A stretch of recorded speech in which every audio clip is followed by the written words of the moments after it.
The enemy's public, I gotta keep my eyes open. Pay attention, stop walking around like you blindfolded. This not the World Cup, but Nasir be kicking knowledge. This the type of information you can never learn in college. It's time to fight back, it's no more trying to play it cool. We got interviews, podcasts, and got the latest news. So sit back and relax, we about to get it started. Earth is a canvas, and guess who's the con artist? They brainwashing us, the system corrupted. You are now rocking with the enemy's public. You are now rocking with the enemy's public. I said you are now rocking with the enemy's public. Hey. A once goal-driven, ambitious Sapphire turns to the street life after the sudden death of her big brother Dre. Dre's best friend Devontae tries to honor his homeboy's last request of looking out for his baby sister. The rebellious Sapphire makes it very difficult for Devontae to carry out his promise. Author Angela King James presents Fire. Get it on Amazon, on paperback, or Kindle.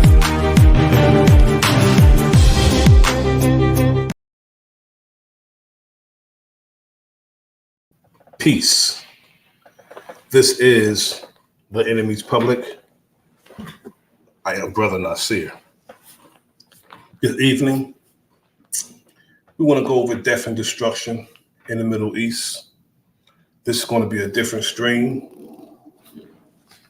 Not the type of stream that, I'm going to choose a side or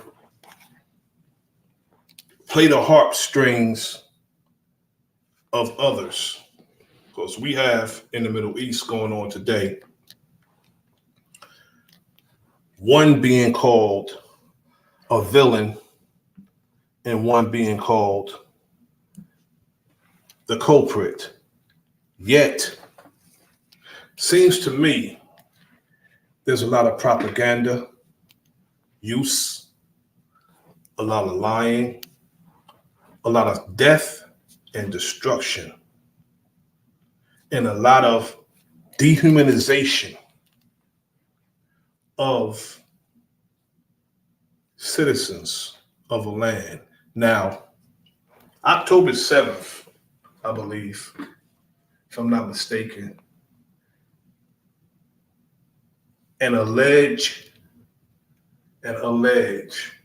airstrike or bomb attack happened in Israel, the Gaza Strip, they said, and Hamas is being blamed for it.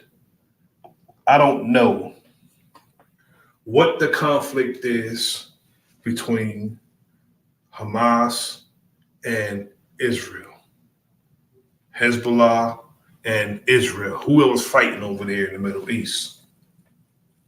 Yet, when people who call themselves humanitarians can actually go and cut the lights off, cut the electricity off, and deny citizens, over 1 million citizens, aid. See, people are quick. See, me, I'm not the type, R1. I'm not the type who undermine people's pain and suffering. I don't know what's going on in the Middle East. And in the event that people are suffering, I'm not going to be the one who call it a hoax. People need to understand that a psyops is a psychological operation. It's not about whether or not it's fake or real. It's not about that. It's about how it affects the people psychologically, whether it's fake or real. It's about how it affects the people psychologically. And R1, you're correct. They want to bring this so-called holy war into fruition, and regular people are being harmed and slaughtered and murdered. I'm with the regular people. I can care less about the warmongers, the ones who are fighting in the war, the ones who are doing the shooting and the bombing. I can care less about them. But the people is who I care about. The regular people who have nothing to do with that and want nothing to do with that. Those are the ones who I'm concerned about. Peace to Warfare K. Peace to my brother Big Dog Philly OG. Peace to my brother Keith West. Pardon my rudeness. Peace to the sister Black Panther Jackie Brown. Thank you for coming through. Thanks for your continued support. I appreciate that. Now,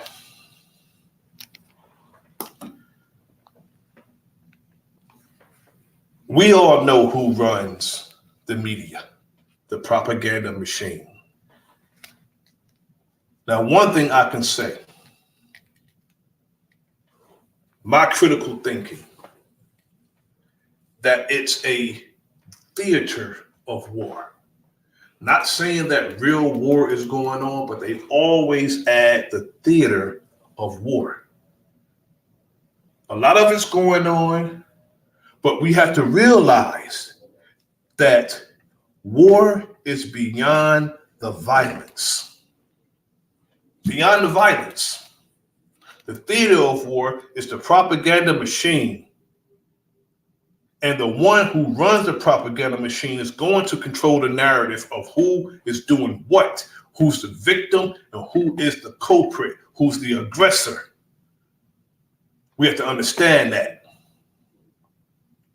Now, only one thing I could take away from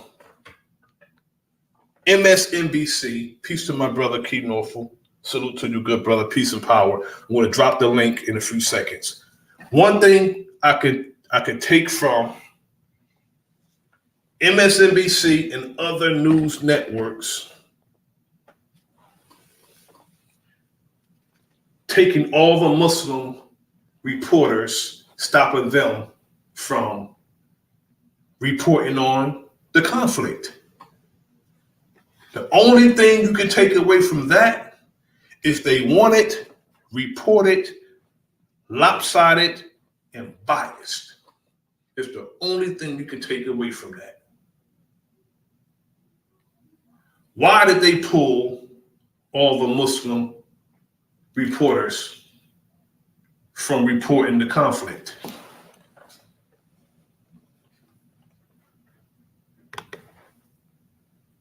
Now, we have to think critical. We have to be mindful. I had the mindset that it's none of our business. That's the mindset that I had. Yet, I start pondering what some of my elders used to tell me. Then I started pondering Tenement Square, late 80s, early 90s, when protesters of the government was being ran over by tanks. Protesters. And then I'm doing some research, forgot what state it was in. There were protesters protesting against tyranny in the United States, protesting against police murdering people in the United States. And a prosecutor started charging the protesters with being in gangs, started putting gang affiliations on the protesters. And she just got disbarred. Peace to the brother, Key Norfolk. Salute. Salute to you.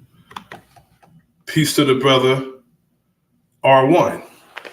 Salute to you. Salute, salute. Salute, salute. Peace. And, you know, the prosecutors started charging the protesters with being in gangs. And a lot of them was facing a lot of prison time just for protesting. And I remember what one of my elders told me.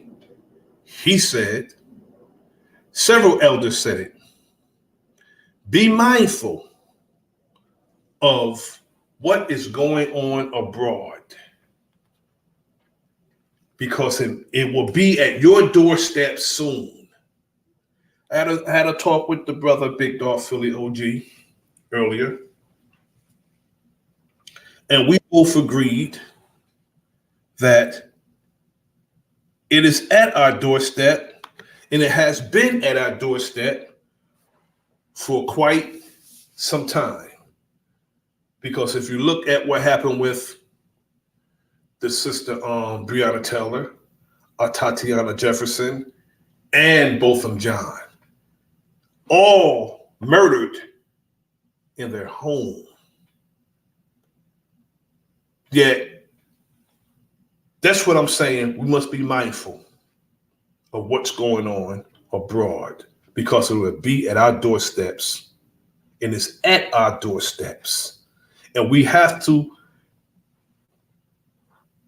when we think of war, not just think of the violence.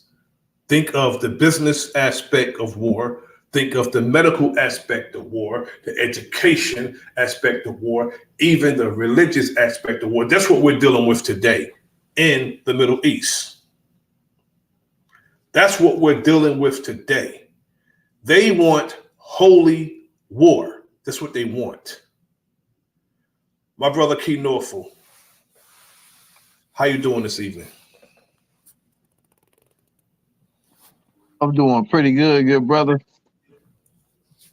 You made some good points right there, man, as far as that they want the holy war. You know, they didn't advertising this holy war as a thing, you know, Armageddon, you know, that's how they say it's gonna end and this and that. You feel what I'm saying? So, you know, it's like I asked the question earlier, you know, do you guys think that, you know, exactly what's happening over there in Israel right now is a part of them manifesting their destiny of their Bible theory? Now, Netanyahu, he's not even considering a ceasefire. He don't want to stop bombing until, you know, everything over there. He wants Palestine destroyed, put it that way. I'll put it like that. He wants the whole region destroyed. And he don't care. Men, women, and children that have nothing to do with it, he don't care nothing about them. Now, when you give people 24 hours to leave before you drop bombs, now I can understand people have more time to leave when a hurricane is coming, Brother Key. You know what I'm saying? Right. They have more time to leave when a hurricane is coming than they gave them to leave before they drop bombs on the region.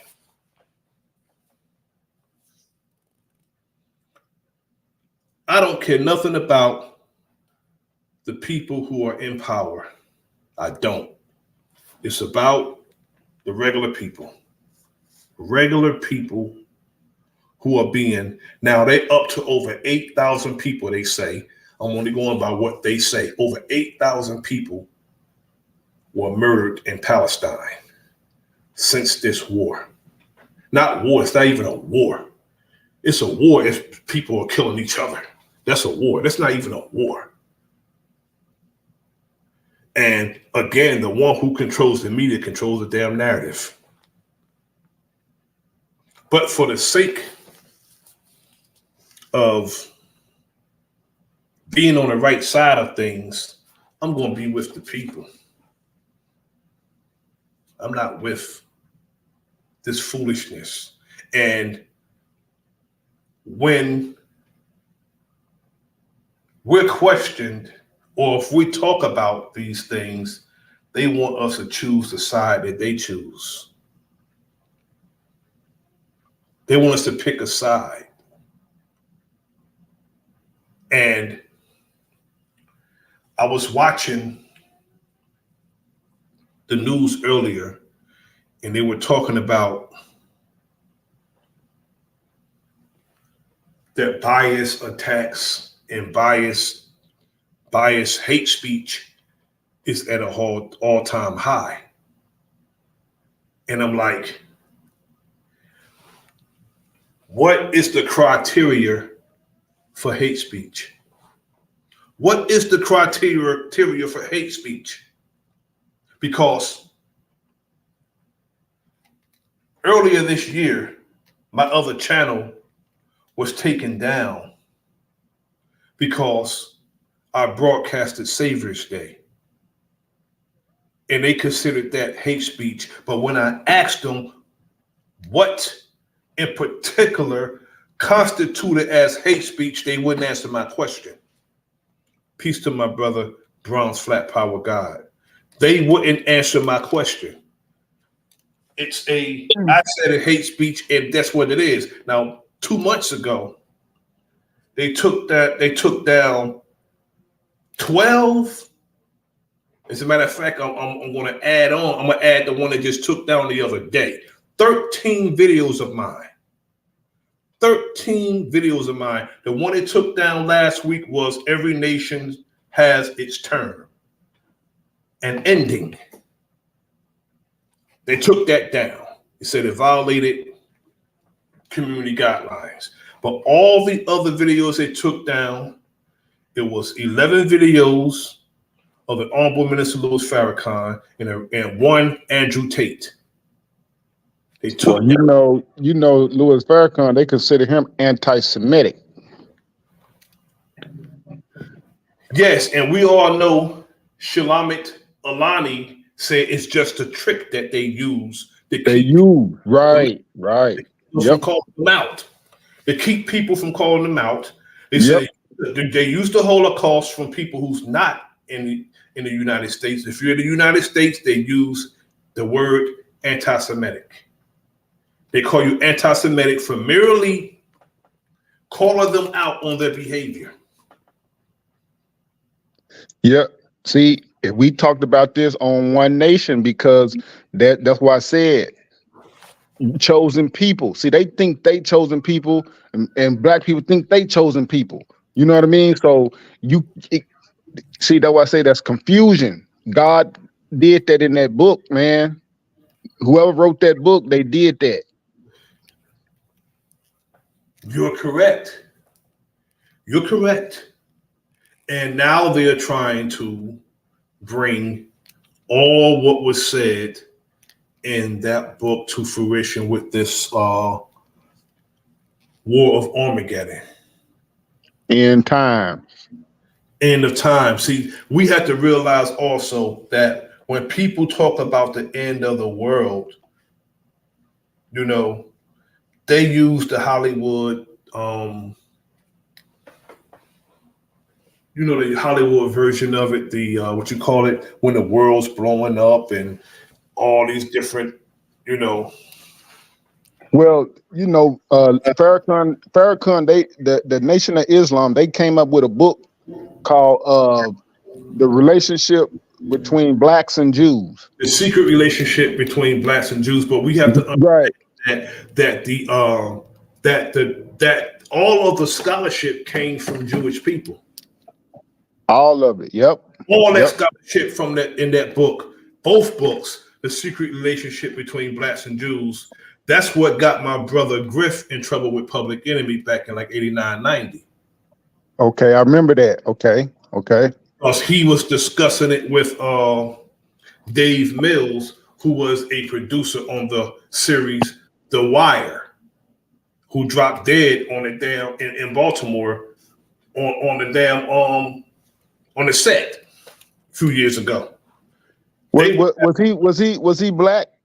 Dave Mills was black, had a Jewish girlfriend, and him and Griff was talking, and his girlfriend came in there all of a sudden, and that's when the interview started. And Griff just told the truth. He just told the truth. And what's crazy about that is after he told that truth, phone calls were made. Phone calls were, according to the brother Griff, phone calls were made to Chuck D. Phone calls were made to Leo Cohen. Phone calls were made to Russell Simmons. Phone calls were made to Rick Rubin. And all of a sudden, he got kicked out the group. I remember they ousted him out. They outcasted him. And, you know. And I think he was the first one to get cancel culture. I mean, not, well. Yeah. Yep. Now, he, you know, my brother Griff, I'm going to say it like this. I liked Chuck D's lyrics. They resonated. But when it came to that seriousness, that soldiering, that militancy, the brothers that I was always around, Griff is the one that resonated with us. And plus, myself and brother Griff, we had the same minister in the Nation of Islam. Mm-hmm. The same minister. I came after him right now. because he's a little older than I am, but I came after him. But we had the same minister. That came a little after him, though. But what I'm saying is, they want us to choose a side. And they want us to choose the side that they choose. Not think for ourselves and think critically like, oh, this is going on. People are being dehumanized over there in Palestine. Men, women, and children are being killed, murdered. And they want us to rock with that. They want us to rock with that. To be cool with men, women, and children being murdered. And not only that, I'm gonna go there. I'm gonna go here with that. Someone just so happened to have a camera pointing at a building while it's about to be bombed. Just so happened to have a camera pointing at that building. And also, I know a controlled demolition when I see it. That building fell straight down. I wish I had the videos that I had of several controlled demolitions that I could show to people. But I'm gonna do a stream on that. I'm gonna show that building falling. You do the one boom, and then you do the several booms, blowing the transformers up. Bang, bang, bang, bang, bang, as the building falling. That's a controlled demolition. That's not an airstrike or some type of bomb. Unless you have experts in demolition that went in, cut the beams like they do before they demolish a building, because the projects I grew up in was demolished the same way. And I did work for the company that demolished the projects that I lived in. And the same company that demolished the projects I grew up in did the work at the World Trade Center in New York. Yeah, So on that, we after careful, studying of that, we all know now the truth behind 9/11. A lot of people still, want to be in the dark, but we know what happened. Exactly. It's not. I think it's more.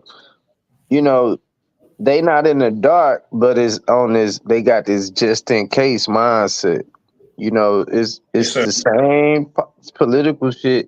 as with the religious shit. You know, I'm gonna believe in Christ just in case, cause I don't, what if I'm wrong type shit. You know, so Right. Right.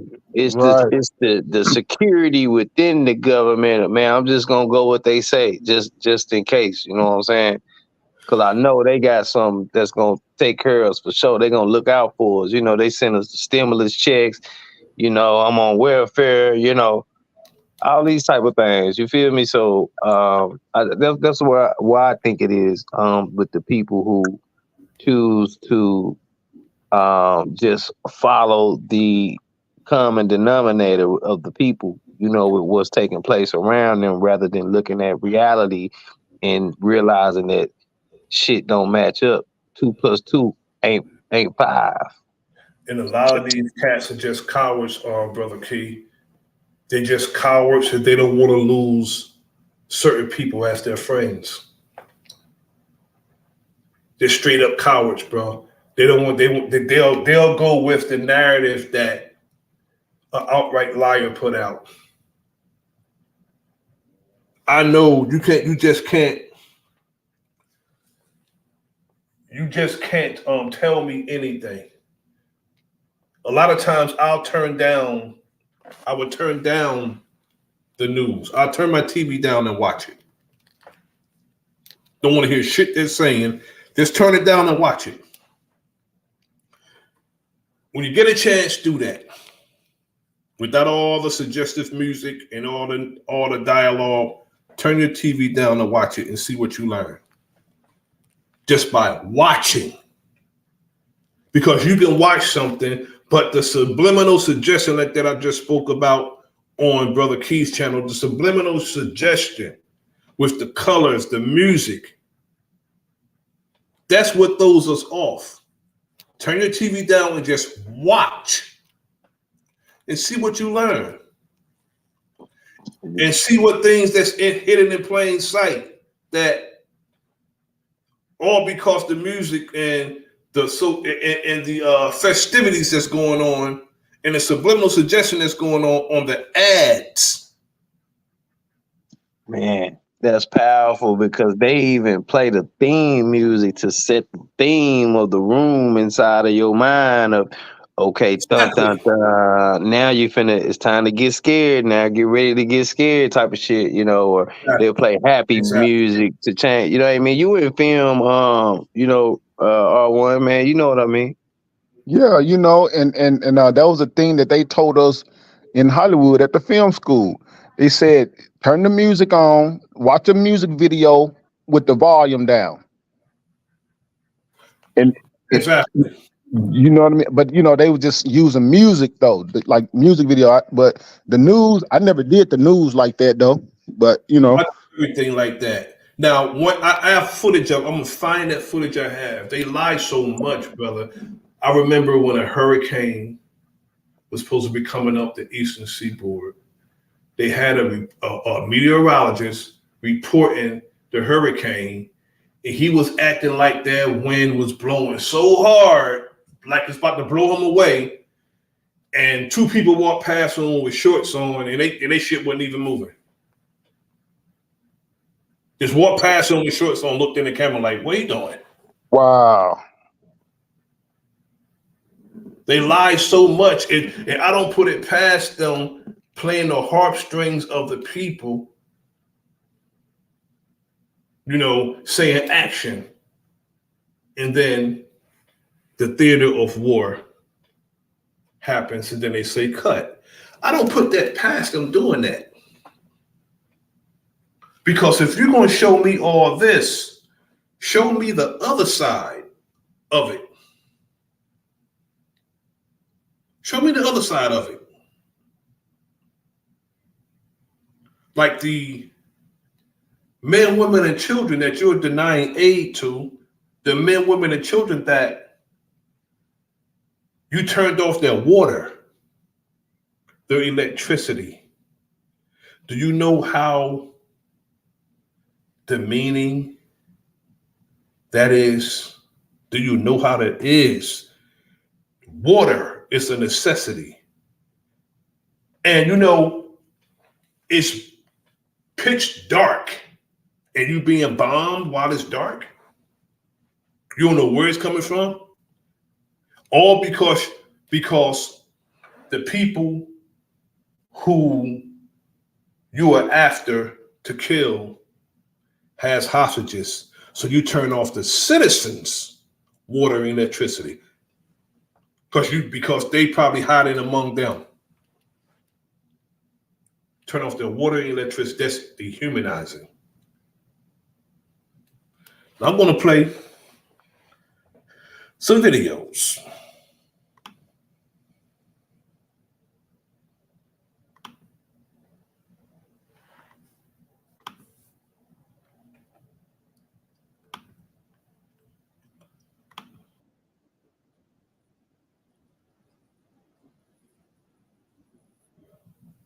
We run this back.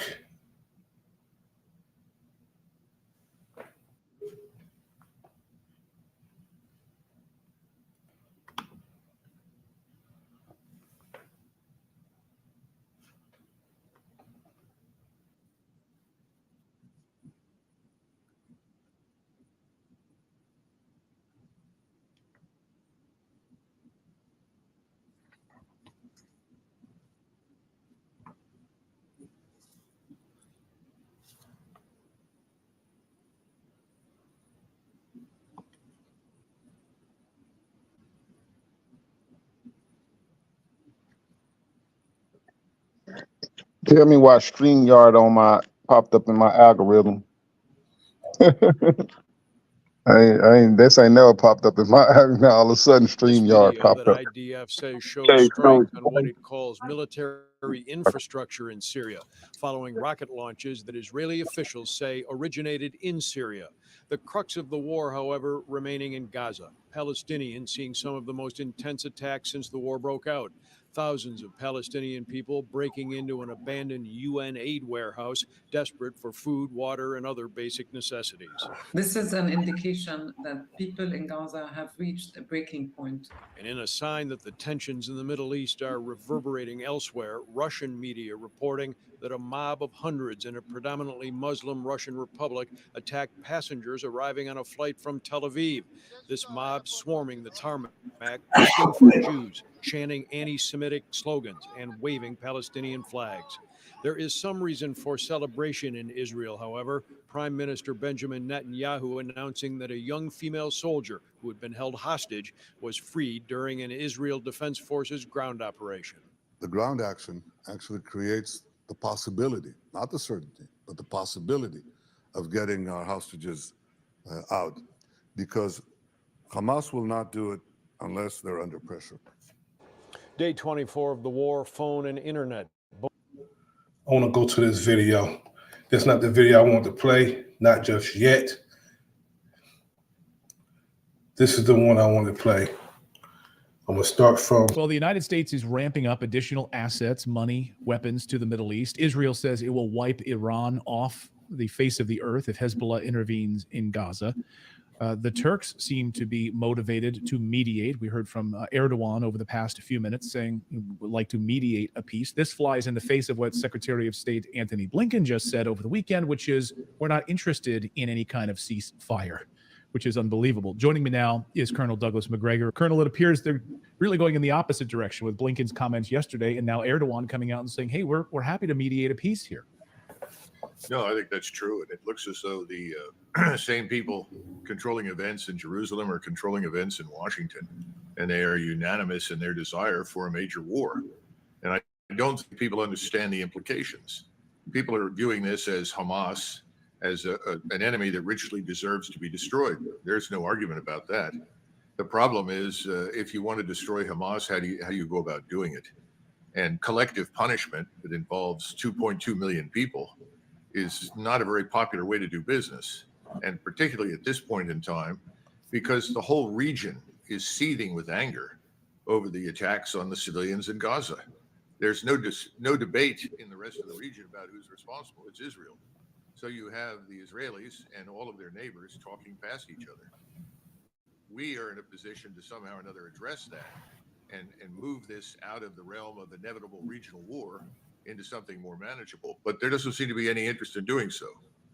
the United States moving aircraft carriers, additional assets into the region. You make the point that this, you're right there involved in this. This is a very dangerous prospect for the United States.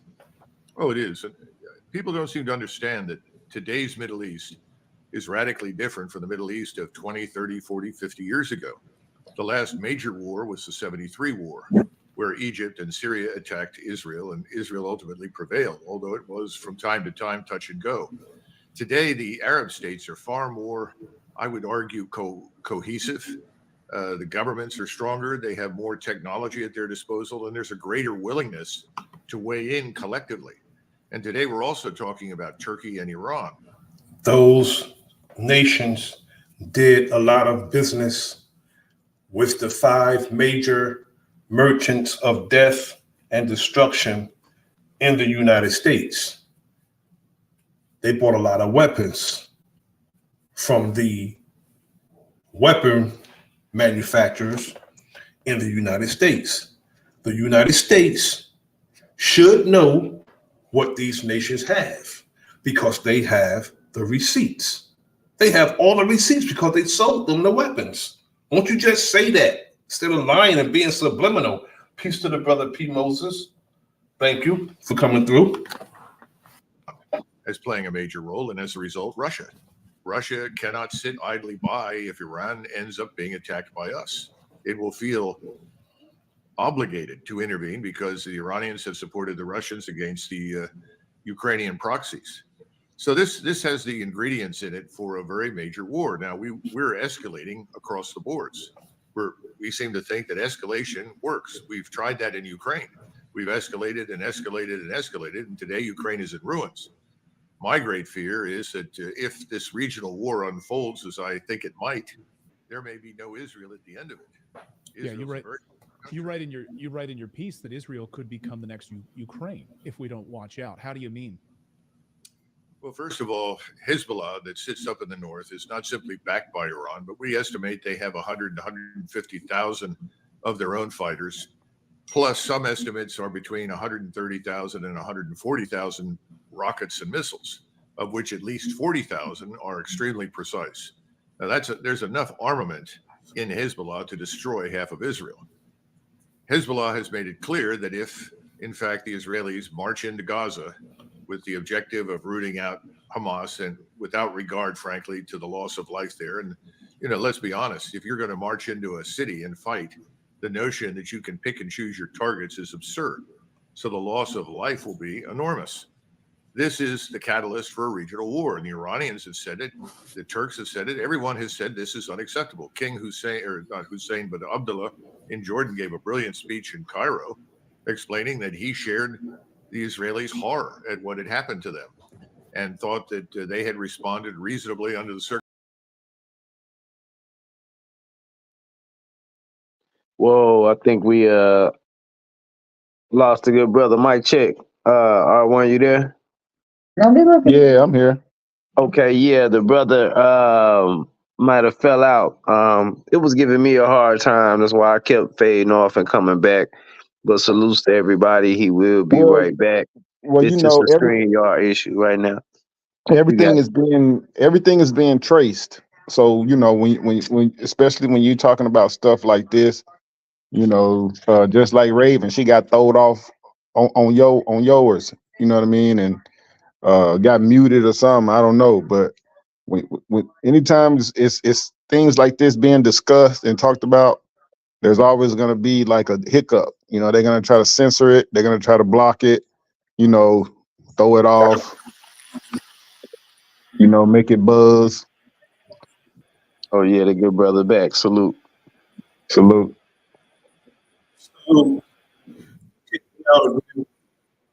Yeah, they giving me a hard time too, but man, we picked it up right off the bat and kept it going for you. Salute, good brother. I appreciate that.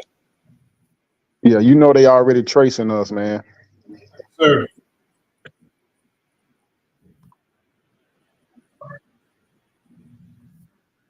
Yep. People like us that talk and be on these podcasts like this, talking like this, they tracing us already. Indeed, they are.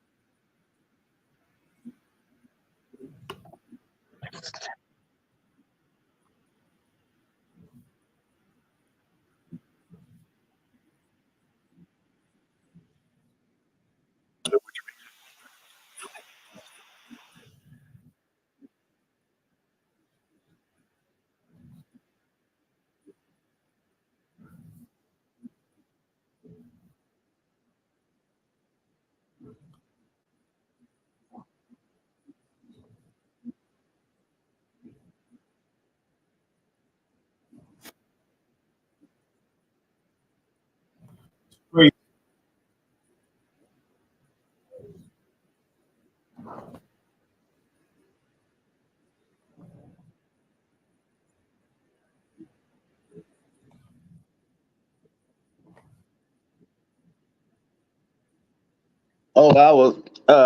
Can you hear me, good brother? Mike check. Yes, bro. Okay, yeah, man. Did you see how he called out and called the dude King Hussein? That was Yeah. on purpose. You know what I'm saying? He had to program your mind to thinking the same as Saddam Hussein. So Names that's why on they these said that. Y'all caught that? everyone will feel when they witness Yeah, this. I've been Again, open. I don't see I've this tried as a them in the very past. Yeah, positive outcome for Israel. yeah. And I think we're grossly changes. underestimating the military Sweet. potential of those lining up against Mixture. Israel. Remember, Russia does not We'll want to get be a in sweet there. one and a Russia sour wants to one. remain neutral. But Russia's relationship with Iran is very, very close. Give me a hard time. And if you attack Iran, you're going to end up at war with Russia. Is the center of all of this MBS, Mohammed bin Salman, of course, Saudi Arabia, maybe the most important man in the world at this moment? I've heard that thrown around over the past few days. The idea of a unified Muslim world, the greatest threat perhaps to Israel, a unified front, no divisions between Shia, Sunni, and others. And you have a unified Muslim world saying, down with it. Brothers, while I was off the screen, the man who was doing the narrative said that if the civilians don't leave the Gaza Strip, they are going to be considered accomplices, and they're going to kill them. Oh yeah, that's what they said. They said them tanks rolling in. They said it's gonna be civilian deaths. They don't care. They don't even care. They say if they don't leave, they're going to be considered accomplices. That's crazy. That is insane. But they They've want been to. doing that the whole time, bro. Yes. They have, because it's over 8,000 people, according to the media, already. Over 8,000 civilians. But they want us to rock with that. I can't rock with nothing like that. I can't rock with that. Yeah, and if you speak out Israel? against it, if you speak out against it, you're gonna get canceled. I can't be canceled. Well, yeah. I feel you. I understand that. You know what I mean? I can't be canceled either, you know. So that's what I'm saying. But anybody who got any type of significant positions, if they speak out against this, they will be canceled. What's crazy about that is you have people of that descent right here in the United States and not speaking out at all. But you got them Palestinians in New York, they protesting, they marching in the street. There's nothing wrong with that, because their people in their homeland is being slaughtered. And in Florida. They doing it in Florida too. Yeah, they're being slaughtered. Now, the only person, as far as like entertainer I heard speak of this, is Dave Chappelle. He damn near got canceled again already. Because he spoke about them turning the water and the electricity off. While he said, how could you do that to people? Those are civilians. They have nothing to do with that. And they're going to consider the civilians accomplices in the war. It's true. Some people do that.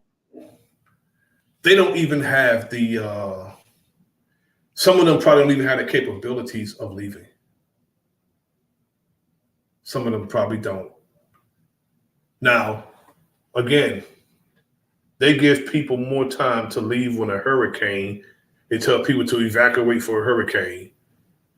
They have more time than these people are getting to leave before they drop bombs. This whole entire situation is dehumanizing. And I was watching something on Godfrey's channel, and they had some young lady over there. I don't know. I guess she probably was Jewish. But the thing she said, when you get a chance, check out the comedian Godfrey. They talked about it. And the things that young lady was saying was outlandish. She said, them turning the water off is who. At least they didn't bomb them. Turning the water off was humanity. Well, at least the Pope was calling for a ceasefire. They said, "Fuck you, Pope. We still going." You know what I mean? They did And, say and they did say that Netanyahu said he's not even thinking about no ceasefire. nope. Not thinking about no ceasefire. He said they want to actually go into Iran. And why would what does Iran have to do with any of this? See, this is what I'm saying. See, that's why dude said, he said, yeah. And you know, King Hussein, you know, why the fuck would he mention Saddam Hussein? Like, he don't know who this person is. Like, who heard anything about Saddam Hussein? He said that to inject that in the minds of the people that basically, hey, we dealing with the same person. Treat this like that. No, they called him Osama. They called him Osama bin Laden. Yeah, he said Hussein too. He said the leader of them the Hamas group. They call, you know, I don't know. It may be more than just one. You know what I mean? Again, when it comes to all those who are in conflict, those people who are, I'm with the regular people. Now, your conflict is one thing, but when you start murdering, killing men, women, and children, and you just start calling them like just a casualty of war, and then you start threatening the regular people, they might as well just take the Geneva Convention and scrap it. Who adheres to that? You have some big ass. Well, at least the United Nations is saying this is genocide, war crimes. They saying that Israel is committing war crimes and genocide. But yeah, they still aiding them though. Right. Yeah, but you know the United Nations is controlled. United Nations is controlled. You know where the United Nations is at? It's in New York, so you know it's controlled. Yeah, that's what I was gonna say. Shit, that motherfucker right over here. You know, we the United Nations, man. It's deep behind that. It's the reason why that office is here. It's in the Empire State. That's where the United Nations is. Well, you know, regardless of any type of inhumane, America, USA, we gonna support Israel until the end. Yeah, they are. They are going to support. They are, because I ain't supporting a damn thing. So don't call me for no war. Don't fucking put me in no draft. I'm not coming. You know, I stay away from drafts. You know, especially this time of year. You catch a cold, brother. No drafts for me. Oh yeah, man. I knew that there was war in the breaches when they started talking about how small the army was, saying that these new kids don't want to join the army and shit like that. So, you know, we can kind of tell, you know, when the season gonna change a little bit, you know what I mean? Just when we pay attention type of shit, keep our receptors up, our eyes, our nose, and our ears open, you know what I'm saying? Yeah, but what they would do is try to get some of these young folks to go fight for their corporate greed. They will try to do that. They'll go to get some of these young folks to go fight in a war that they know nothing about and have nothing to do with. Well, I think it was all a setup. You know what I mean? Because when they start allowing gays in the military, that's when it was starting then.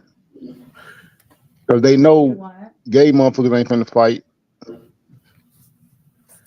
Call that number. Yeah, we gotta call them homosexuals on the channel, man. You know they might See, I want don't. to My censor bad. My bad. I Yeah. ain't know that shit. I ain't know that. My bad. Yeah, Brother Nasir. Enemies public. My bad.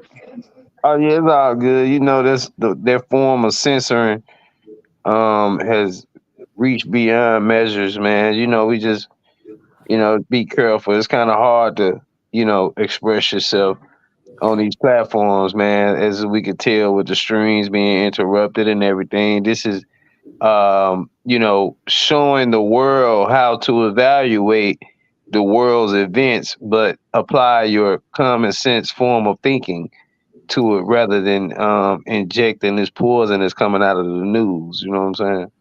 Yeah, they don't want us to. They don't want us to be fair and balanced. They call themselves fair and balanced when everything, all the news reporting is just straight up lopsided and biased. Because if it wasn't, when they see something wrong, why don't they report on it? They'll never report. You'll see like anonymous official. You'll see like Democracy Now and other news station reporting. Mainstream news would never report the wrongdoing of itself or their allies. Never. Why?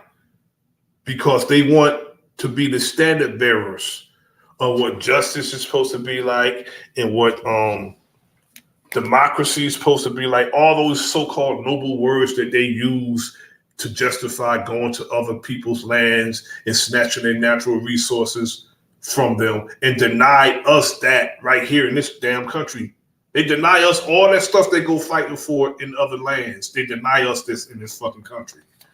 And we're supposed to believe that anything they do here or abroad is something noble. They use words like liberty, freedom, justice. We denied that shit right in our goddamn face, bro. Denied it. And now they're gonna spend more billions of dollars on war. It seems like every time we make strides or we ask for tangibles for what's owed to us, they find a reason why, find a reason to send money somewhere else. And it's absolutely crazy, brother. Get back to the video. Well, normally the Israelis are very good at practicing economy of enemies. They've always been good at that. Deal with one at a time if you can and turn your potential opponents against each other. Unfortunately, this time, they've done the opposite, and we're helping them to do it over and over and over again every day. And that is that they've united the opposition. You're absolutely right. Now, is MBS in charge of it? I think has a very influential role because of his position in Saudi Arabia, which is effectively for Muslims the equivalent of the Holy Land. So what he says carries great weight. But you've got other actors. Qatar has funded not only Hamas, but also Mr. Erdogan in Turkey. Without Qatari funding, the Turks would be in serious economic trouble. So there are other actors that are playing into this, and you shouldn't underestimate General Sisi in Egypt. The Egyptians have maintained very good relations with the Israelis, but their government cannot survive what the Israelis are doing in Gaza. And the pressure on him to mobilize his army and go forward and fight potentially to protect the Gazans is enormous. Now, if you're an Israeli and you're angry and you're emoting about what you've seen, you may not be satisfied when you've killed 10,000 more or 20,000 more Palestinians. But you've got to have someone who's rational in charge. Everyone is emoting right now. We are emoting, the Israelis are emoting, and so are the Muslims. Emotion is the killer. Emotion leads to bad decisions and bad outcomes. What's needed now is cool, calm, collected thinking. And we need to understand that however much we hate Hamas, taking the current approach is the road to Armageddon in the Middle East. It's emoting, all right? But I question your pretense for war. Because, again, the building that I seen go down didn't look like a bombing to me. And you're telling me over 8,000 people was killed over that? these people that they call it Hamas or a group, they don't even have an army. They're not an army. They're just a group of people allegedly that's doing what they said that they're doing. And I don't even know if that's the damn truth. Because again, this is just told to us on a news program. You know what I think about news? That's an acronym. Never ending white supremacy. That's what I think news is. And they can control the narrative and make people act on emotions over an outright lie. Now, it's easy to believe, based on history, that they'll kill 8,000 people over something like that. That's easy to believe because in their sentiment is, I believe they said their fingernail, one Jewish person's fingernail is worth more than 1,000 people or some shit like that. So if you think that highly of yourself, that you can murder people like that, I don't think nobody's life is worth more than another person's life. Especially some grown ass adults. Now, when it comes to children, that's a different thing. And we haven't even talked about nuclear weapons. And people don't seem to understand that, of course, the Israelis have a nuclear weapon, and they made it abundantly clear that if pushed to the wall, that they would use it. But they forget that, for instance, Turkey has very close relations with the Pakistani military. The Pakistani military and government has made it clear repeatedly over many, many years that if the Turks need nuclear warheads to protect themselves, they will receive them. So you're talking about a double envelopment, if you will. You're not only dealing with the high-end conventional warfare, the introduction of all these missiles and rockets and unmanned aircraft, you're also dealing with this evil shadow of nuclear exchange. Again, he knows this. He knows all of this about the weapons these people have because the United States, Lockheed Martin, who's these companies? I just did a program the other day about these weapons of mass destruction. Northrop Grumman, Bay Industries, Lockheed Martin, all these different, I think the top 5 base systems, Boeing, even Airbus make weapons. Northrop Grumman, all these different merchants of death and destruction. But the top 5 in the world is in the United States. The top 5. So he should know the weapons that they have because the United States has the receipts. Hovering in the region. So I keep advising anyone who will listen, back off. Think about this carefully. And I'm very grateful that the Israelis to this point have not yet gone in. That gives us breathing space. We need that. Secretary Blinken yesterday said that he sees no indication that Israel wants to control Gaza in perpetuity. Do you buy that? Hell no. Gaza has been a huge problem for a long time. Many Americans are unaware of it, but during the Camp David Accords discussions, Menachem Begin actually offered Sadat Gaza, said, please take it off our hands. We don't want it. And at the time, Sadat said, I've got so many problems inside my own country, I can't take on any more. As a result, Gaza has been this island of misery and misfortune. Now, you could certainly blame that to some extent on the inhabitants, but people have referred to it, not without reason, as the world's largest open-air prison or concentration camp. Now, the Israelis have had to take stringent measures to protect themselves because Gaza is a permanent thorn in their sides. So I don't think they want it. I think they would like to remove it. The problem is if you push 2 million or 1.5 million or whatever it turns out to be Arabs into the Sinai, which is the real plan I think the Israelis would like to follow, you've just pushed the problem 20 miles away. Right. Hamas is more than people. It's an idea.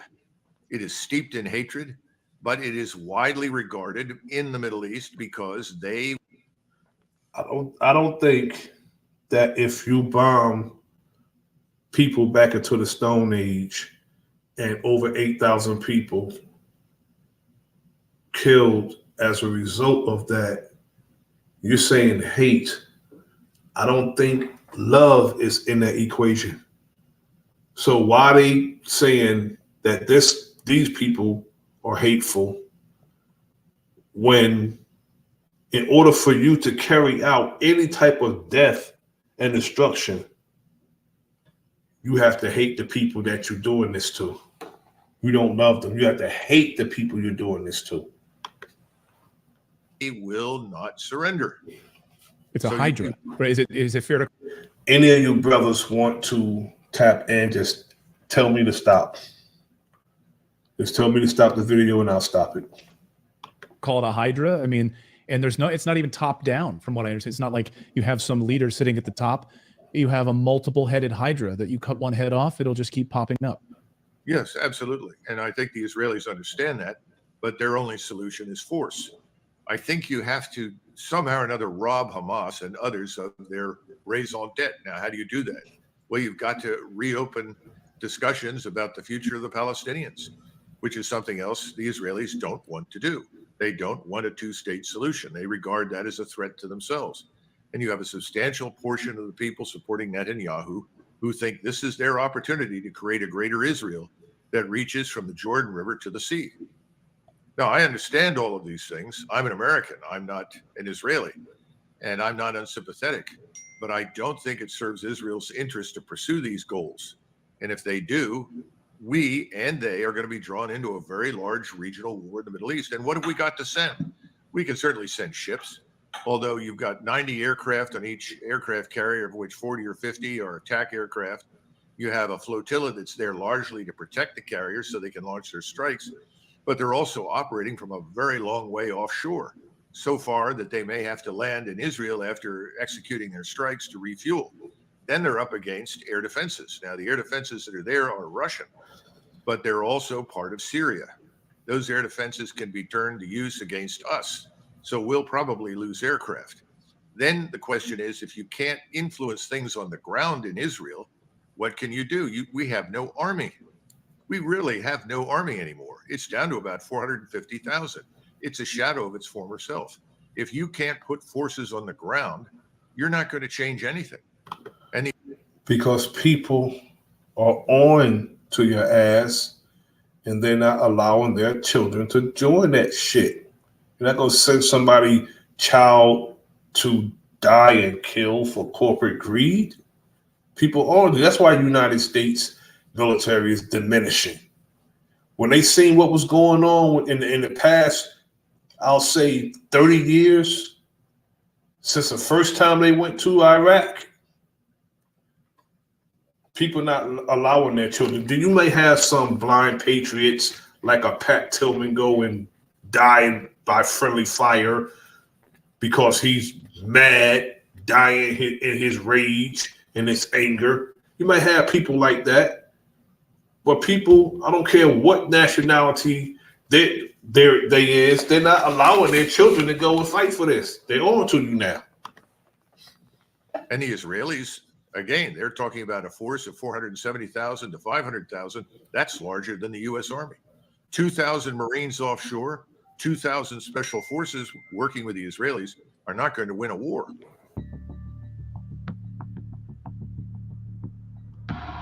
Gonna go to Tucker Carlson talking about. We seem to be heading to war with Iran. Certainly the Biden administration is pushing us in that direction. What's new and interesting and ominous is that very few Republicans, the opposition party, are pushing back. Instead, some of the party's leaders are encouraging it. Here, for example, is Senator Lindsey Graham of South Carolina. Now this dude gonna go with the politics. And, the politics, the Democrats against the Republicans, I wouldn't wipe my ass with a politician left or right. From last weekend on NBC. You said this week that the only way to keep the war from escalating is to hold Iran accountable, part of what you're talking about now, and that it might mean bombing their oil refineries. What do he mean by hold Iran accountable? Hold Iran accountable. Now, you got a war going on in Israel and Palestine, and you want to hold Iran accountable? For what? Yeah, exactly. That's what I'm talking about. It's just what they got to do with what's going on, man? I'm lost now. Damn. And that's crazy. See, that's just an excuse to attack another nation. They support the Palestinians.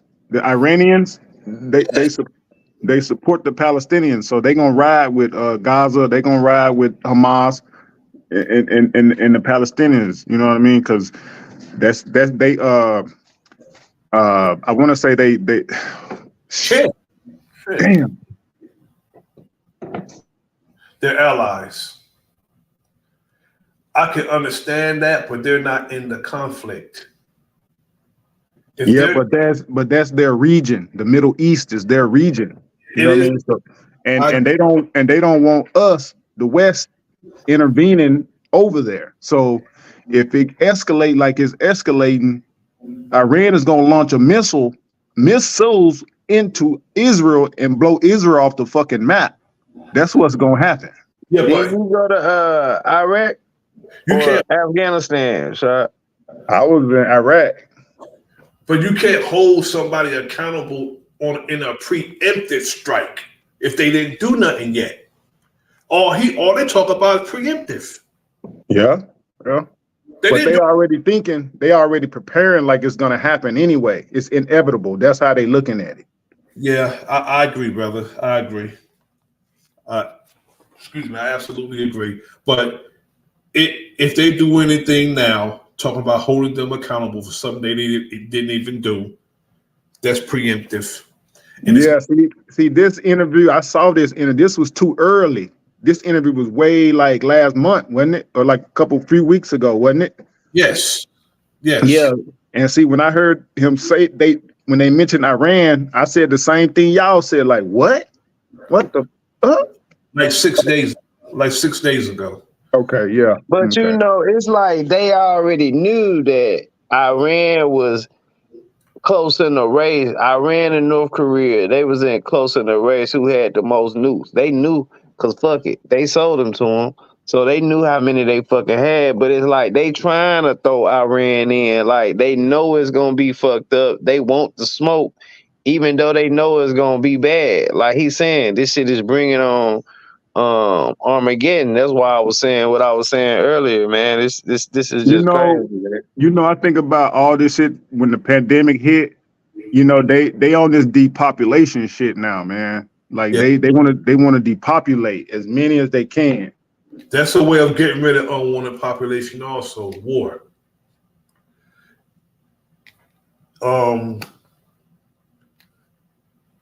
This is the same thing that happened with Iraq when they blamed 911 on Afghanistan. George W. Bush said, "We're gonna find a way to get into Iraq." And you know what? That's why I got out the military, because I became a conscientious objector, because they was talking about all this weapons of mass destruction, and we did all that, tore them people's country up, and then find not one weapon of mass destruction. Yes, sir. And what was crazy about that is George W. Bush was joking about it. Don't see no weapons over there. Don't see no weapons over here. He was actually joking about that. Went over there, talked about weapons of mass destruction. But the weapons that they had, again, I'm going to say it again, the United States has the receipts. Because when Iraq was at war with Iran, they sold weapons of both sides. They pay for that whole fucking war. They furnish weapons for Iran to kill the Iraqis with, and vice versa. They sold War weapons. games. They playing war games, man. This shit is real. So they have no moral compass, no moral authority at all to talk about what's right. Have you had any discussions with the Biden administration about this? A bit. Here's my message. If Hezbollah, which is a proxy of Iran, launches a massive attack on Israel, I would consider that a threat to the state of Israel, existential in nature. I will introduce a resolution in the United States Senate to allow military action by the United States in conjunction with Israel to knock Iran out of the oil business. Iran, if you escalate this war, we're coming for you. Are you effectively poised to declare?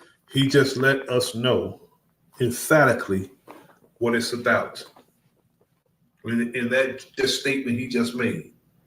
This is crazy, man. Then he told Iran, we coming for you. Wow, man. Wow.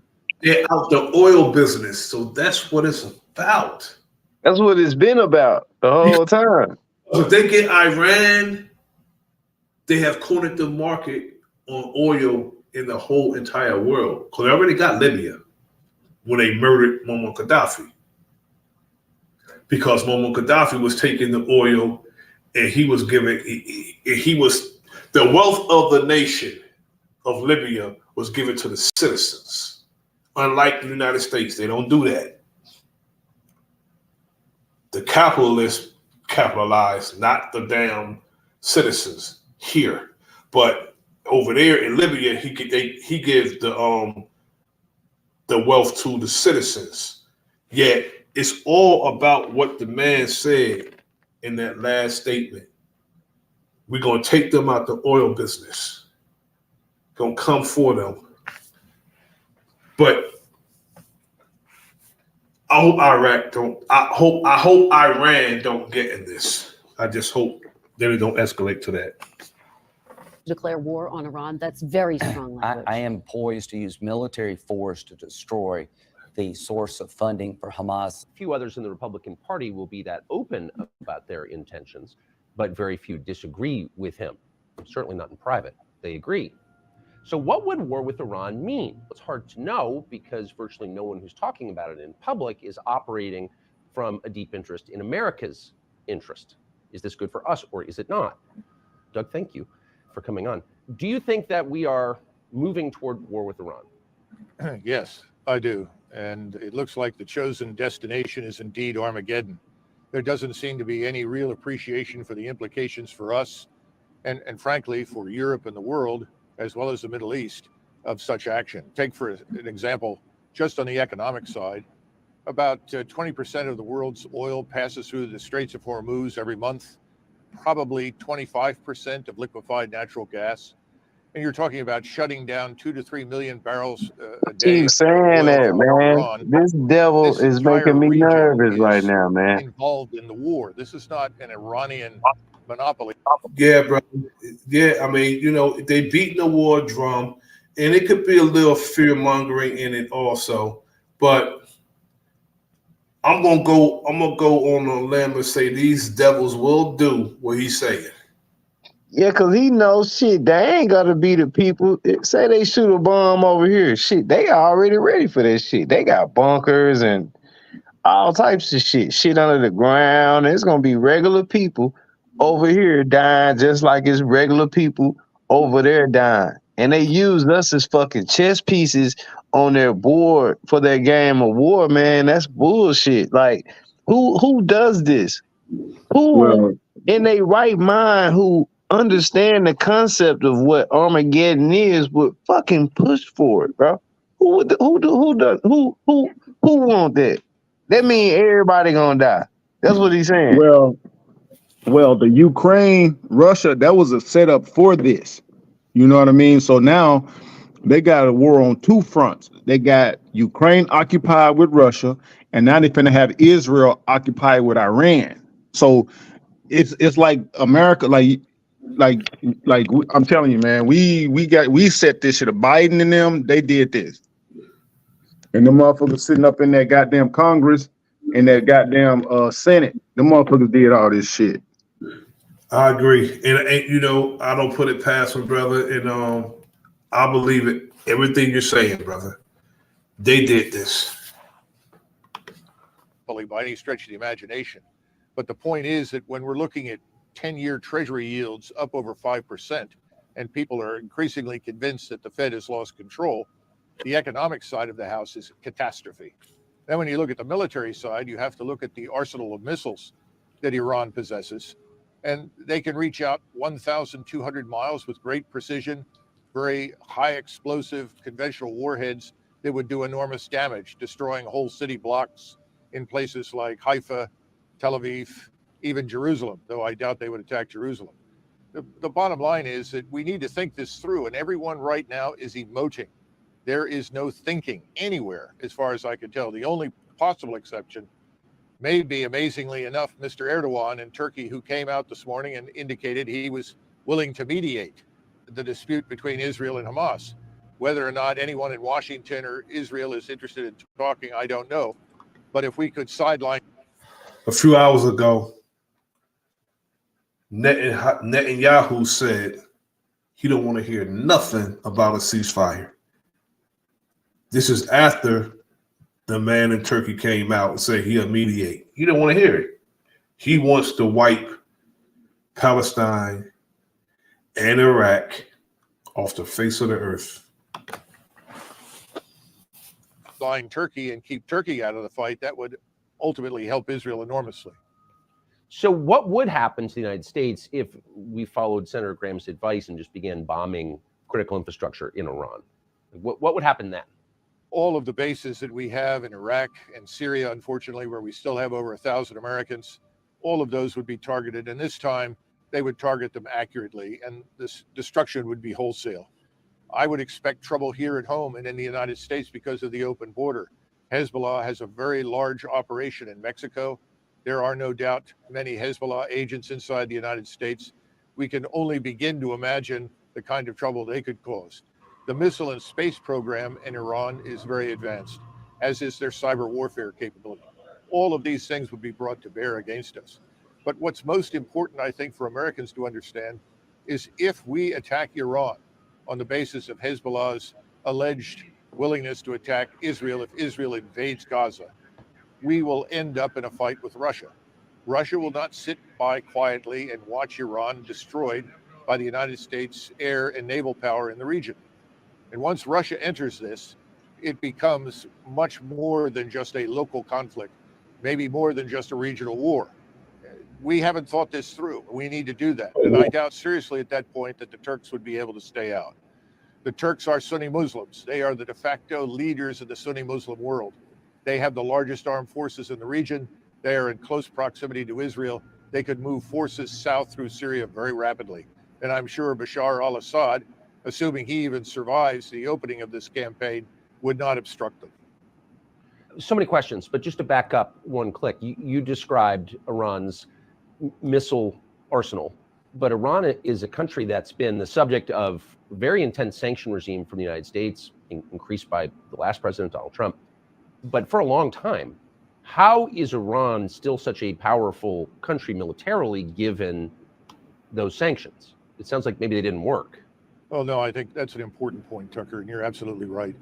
We place so much value on these sanctions and assume that they have this profound impact.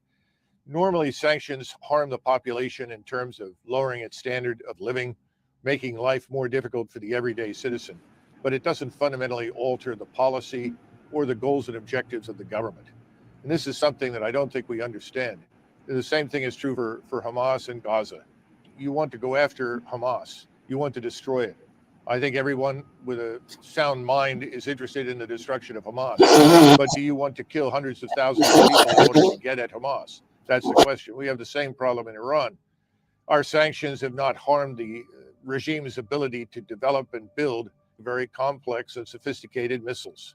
These missiles are very accurate now. There are hundreds.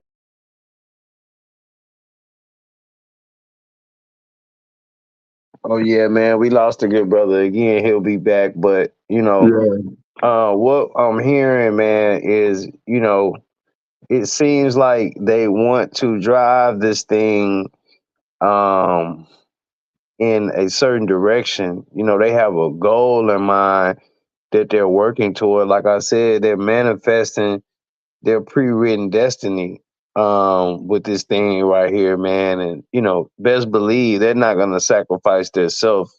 It's gonna be innocent people who lose their lives when these things do take place, man. So we have to keep that in mind and try to give as much resentment towards this situation as we possibly can. Because if there is a such thing as the word inhumane and not of this fucking world, this is the epitome of it right here, man.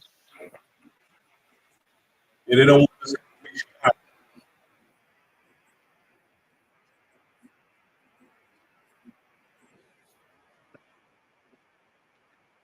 Oh yeah, good brother. I was just filling in for you till you got back.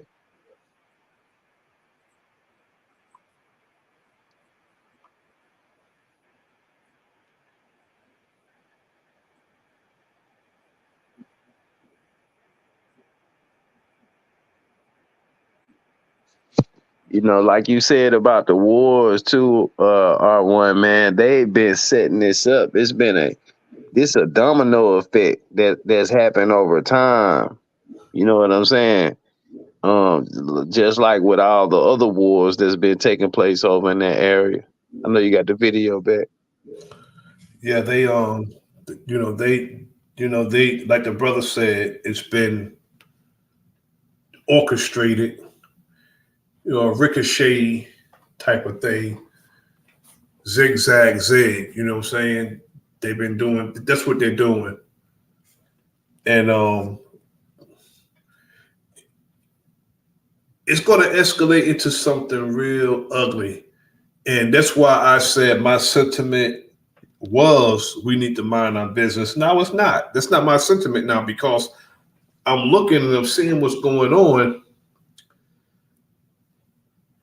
And if we fail to plan, we planning to fail, bro. Because if you see what's going on there and not in the nation that we're in the belly of the beast, and we're not informing our people what's going on, we are remiss of our duties, brother. We are totally remiss of our duties. We don't come out and tell our people what the hell is going on because a lot of our people will look at the news. Some of them are terrible listeners, and some of them just don't know the talking points. Like the brother R1, he knows the talking points. He's a former military man, so he knows exactly what these people are talking about and the rules of engagement, which is why he's not no longer in the military because he knows the rules of engagement. Yes, sir. Yes, sir. He went over there and saw what was really. I had a friend. He came back from Afghanistan on a leave. Didn't want to go back. Told me what they had him doing. He said, that's not my character. I knew the man 40 years. He said, that's not what I do. He said, but they had us murdering men, women, and children. He said, when I went down there and saw what I did, I was a part of. He said he couldn't be. He just broke out crying, told me, bro, because of shit he was a part of. Making it very dangerous to do. So our naval power, while substantial, may not have the desired impact on the ground that we would like. And then finally, we have no real army anymore. The army is down to perhaps 450,000. How much of that is ready to fight is open to debate. Much of it is sitting in Eastern Europe right now. We don't have the means to rapidly ship a large force of 80 to 100,000 troops on the ground into the region. So why would you get involved? Cause we got drones. We don't need troops no more. All of our shit is drones, man. Unmanned shit, unmanned vehicles, and So no real menace is being on the line. No real menace on the line. yeah.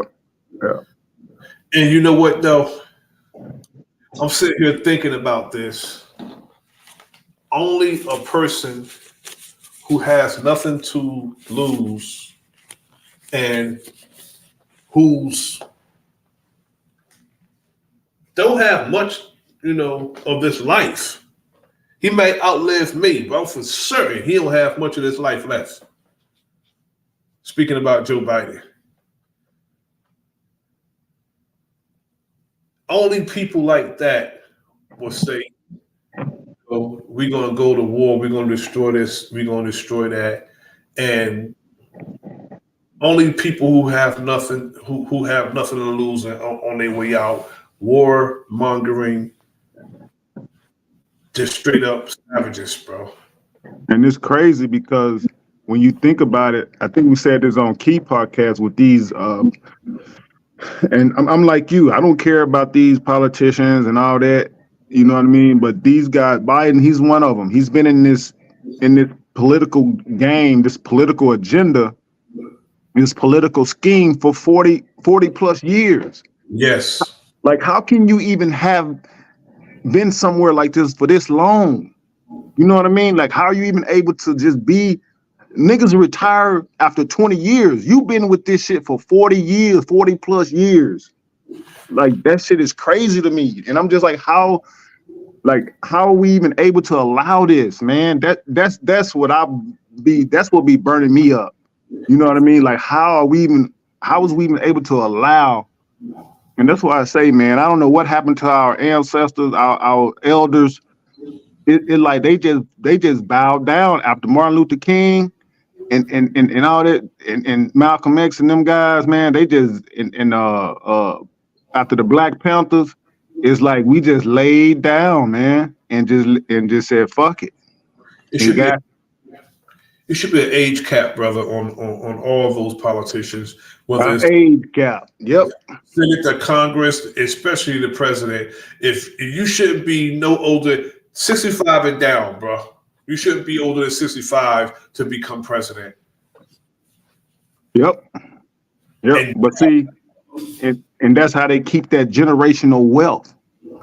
Exactly, because you get nowadays you get 400 grand a year for president, and you don't spend none of that.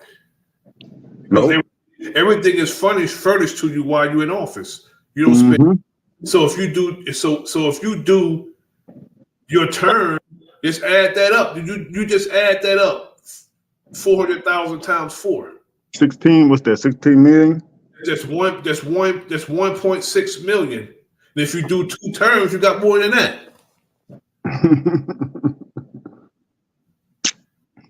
And it's collecting interest while you're in office because you got all your transportation, room and board, food, and everything being furnished to you, courtesy of us,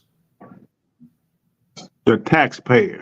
All that money is in escrow until you get out of office, and then you make it 50,000, 400,000, 500,000 to speak in colleges. You know how much money they paid President Obama to speak at Rutgers at the graduation?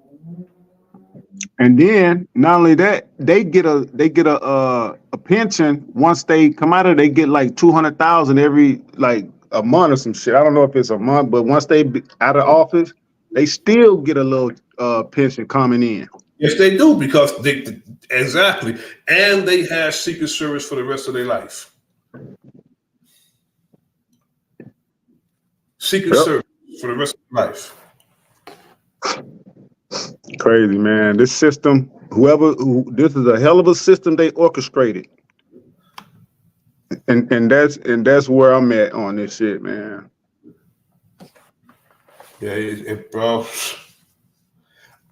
I just hope it doesn't escalate to what this man is talking about, because salute to the perfect, pure trademark. Thanks for coming through. Hawkeye, salute, brother. Salute. Because you know, Because see, we protesting the wrong shit. See, we should be protesting for these motherfuckers to be out of this Congress and this office for so long. That's what we should be protesting. But you know, they give us all this little side shit, you know. little trinkets. We should be protesting and calling for writing the legislature to have a age cap. You see how old some of these dudes are, man. Look at McConnell, Miss McConnell. This motherfucker passing out, standing up, bro. Like, how the hell you still in there? And also, you know, Biden is falling and falling asleep while he's doing speeches and shit. And he can't barely read the teleprompter. And not only that, man, you can't trust somebody with eyes that down beady, man. His eyes too down beady to be trustworthy. Yeah. And he wrote the 94 crime bill to top it off. Therefore, you understand why some of our people even considered him. Right, man. That blew my mind. I was like, I'm gonna tell you what got him. When he came on TV and he said, if you don't vote for me, you ain't black. And that's when everybody was like, oh shit, we gonna vote for him now. But what's stupid about that, you got a man who called us nigga before.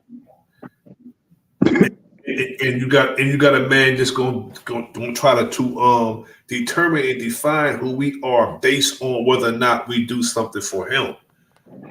I will put the longest middle finger up to that motherfucker. You gonna tell me if I don't vote for you, I'm not who I am, or I'm defined by whether I vote for you or not? Yeah, niggas fell for it too. They fell for that shit. Well, you know, I guess they picked the lesser of two evils.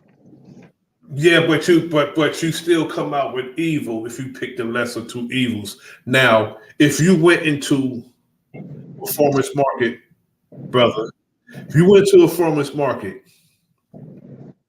and everything is rotten, are you buying something out that store?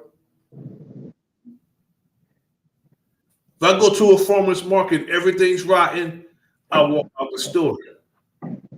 Yeah, I'm walking out that motherfucker. So the lesser two evils is equivalent to that. They're giving you the illusion of a choice. But if none of the choices will suffice you and what you want, you don't vote for nobody. You don't tell me I gotta vote for somebody. I gotta choose a rotten apple against a more rotten apple. I don't choose. But get this. Here's the kicker. But they hit you with this. Oh, but our elders fought for us to vote, for the right to vote. You know. They fought for a right to vote. I don't believe they fought for a right to vote. You know, that's what they go. You know what I mean?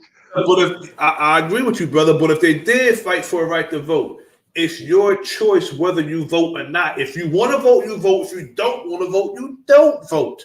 Not that you have to vote because you got a right to. That makes no sense. Man, how can you not vote, man? Our ancestors, man, they fought so hard for us to have the right to vote. Man, you stupid for not voting. What's wrong with you, brother? You know, like that type of shit, man. Yeah, they do it all the time. They do it all the time. And they look at us, try to shame us into going and just choosing.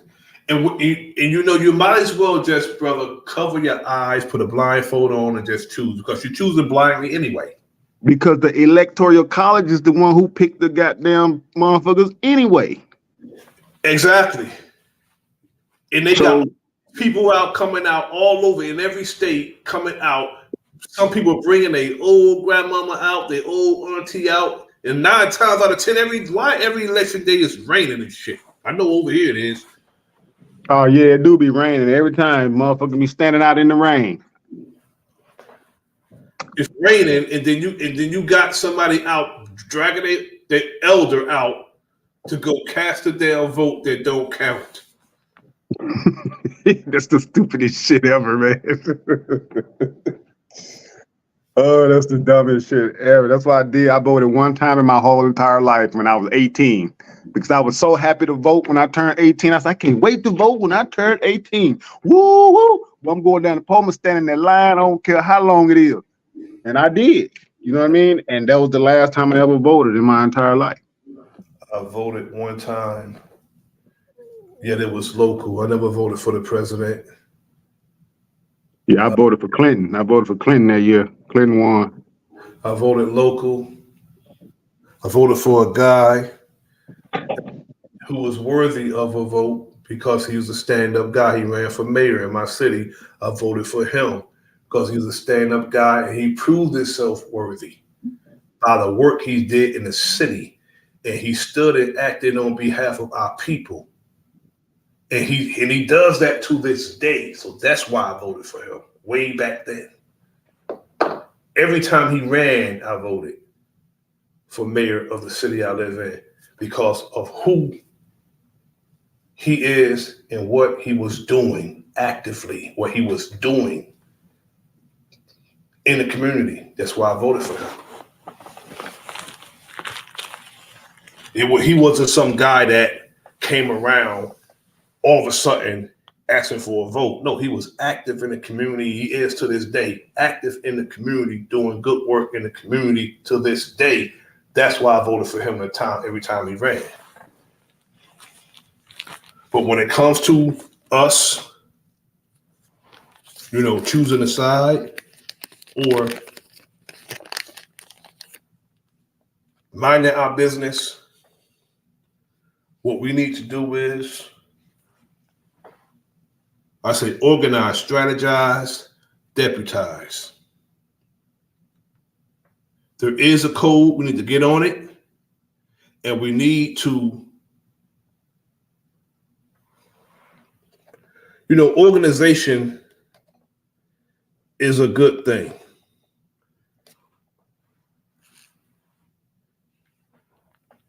When we do organize, we have to be serious. And we can't allow anyone to come among us to even potentially serve to our detriment. Now, everybody can't and shouldn't be among us. I don't trust everybody. I don't.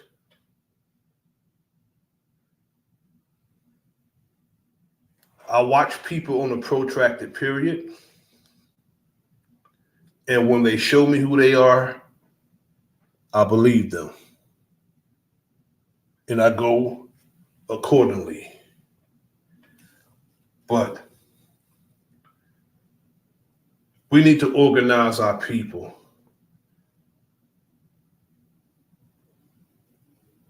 Exclusively from others. We have enough of us to suffice what we need that's essential to us.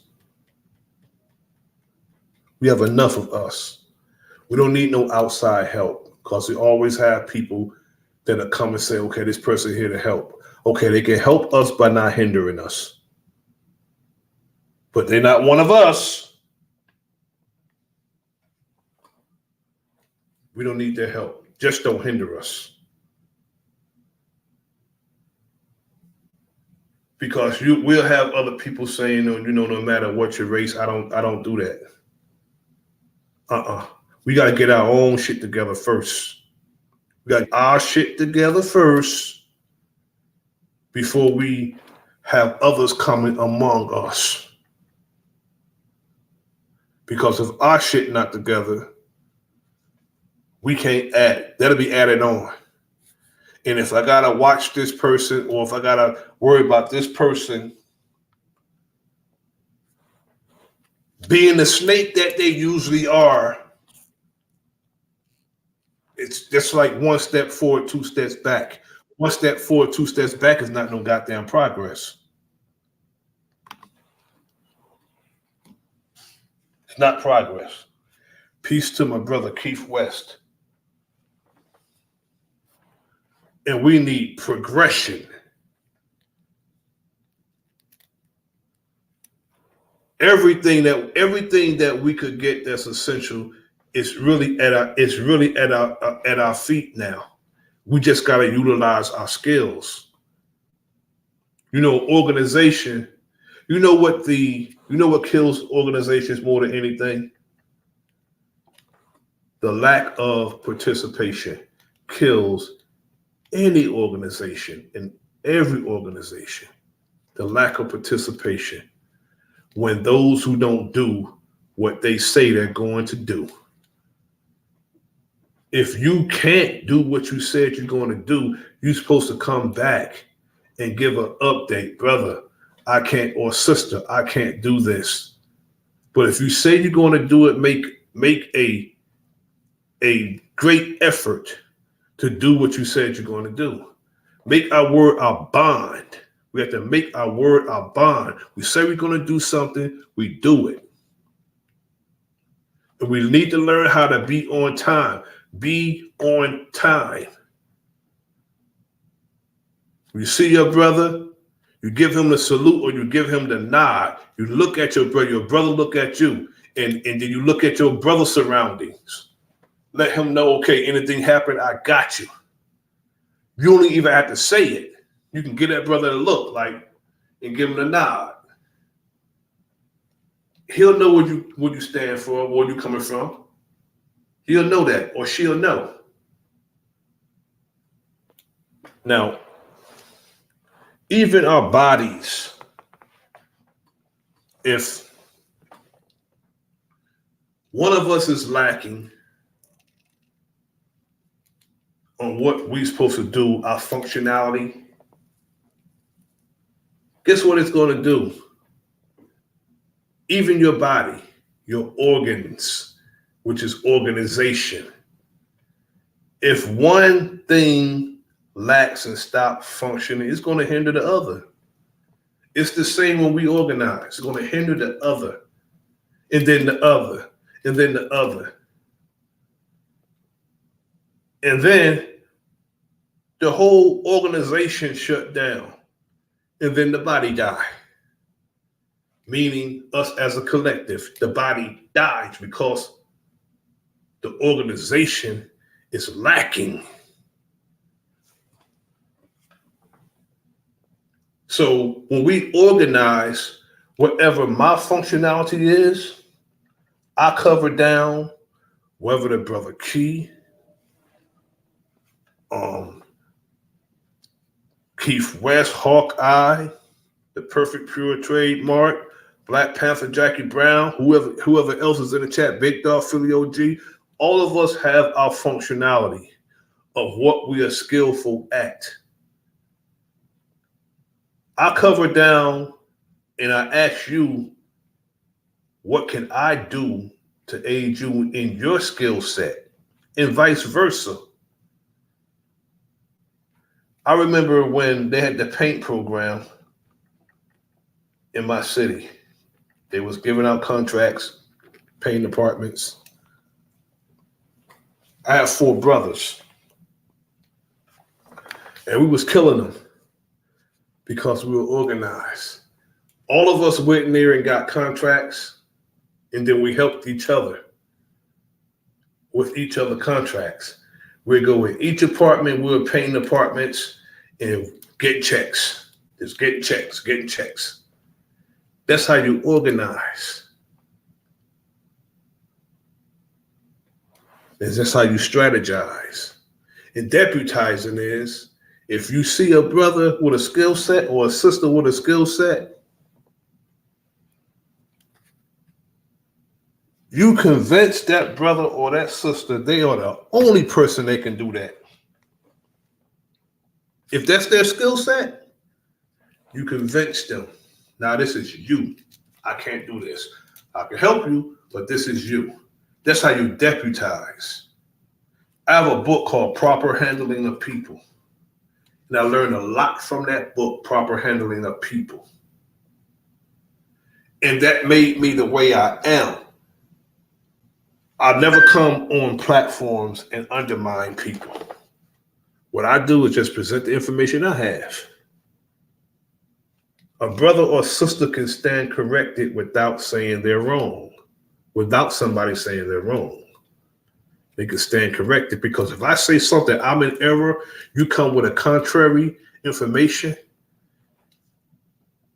it may resonate with me and I'll stand corrected. Oh, I need to ponder that because that's better information than I have. I give credit where it's due.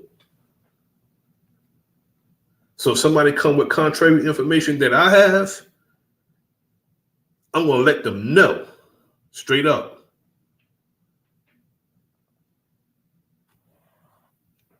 Brother Key, you want to tap in? Oh yeah, man. I'm with you on everything you saying, man.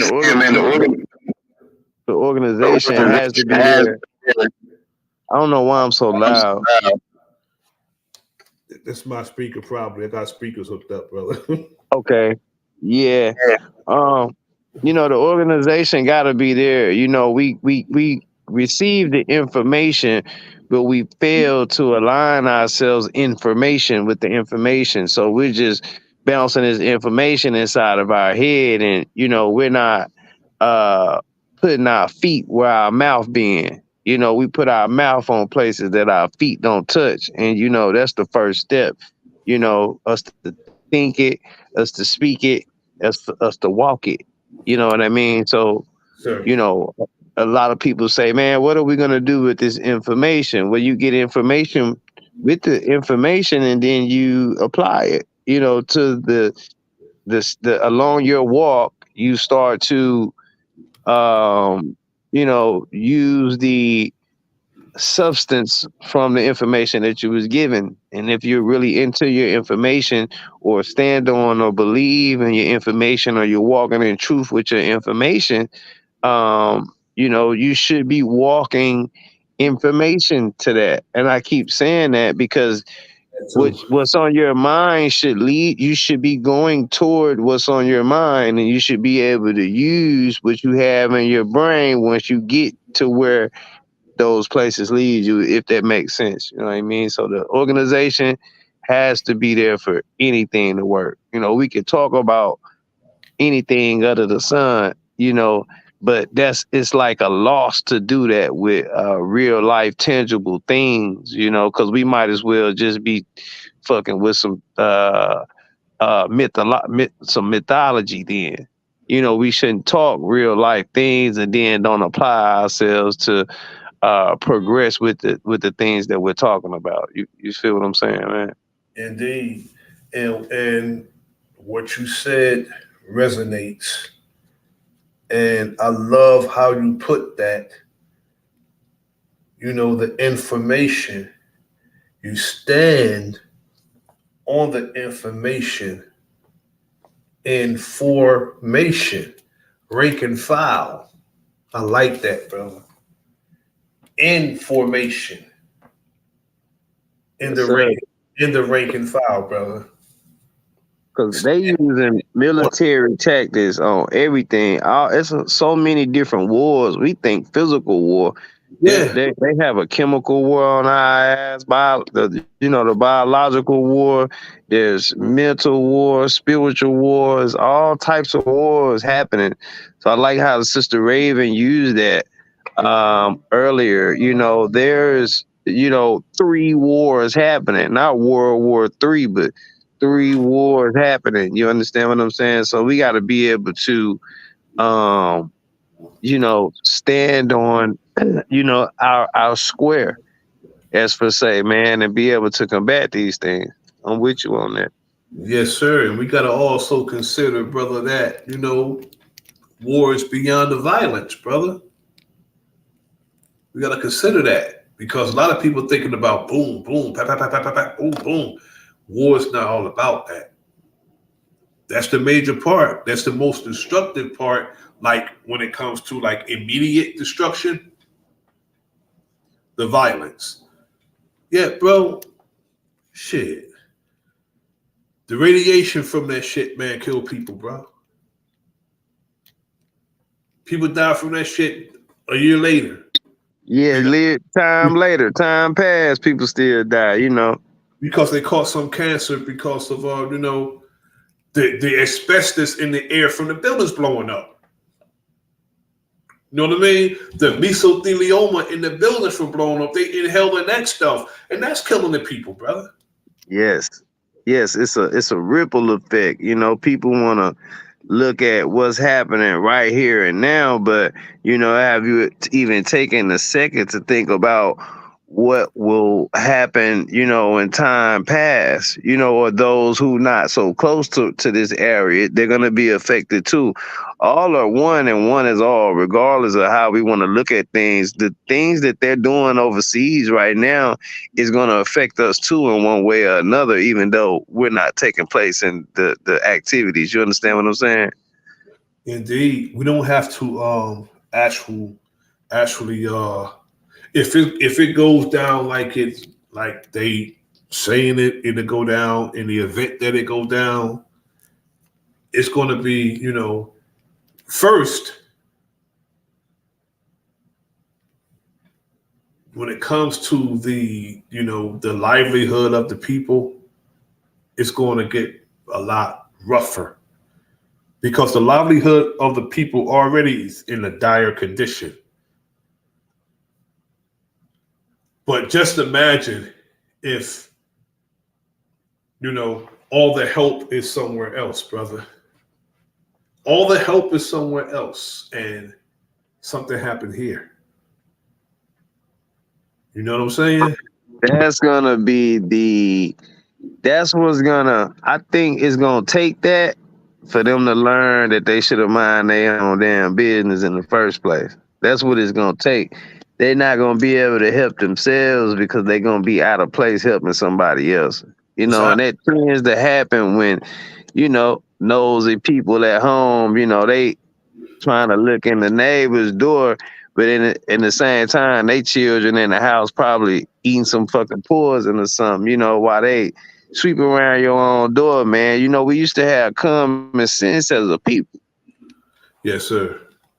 Indeed. It seems we lost that being entertained by you know, our adversary advertising to us, man. So, you know,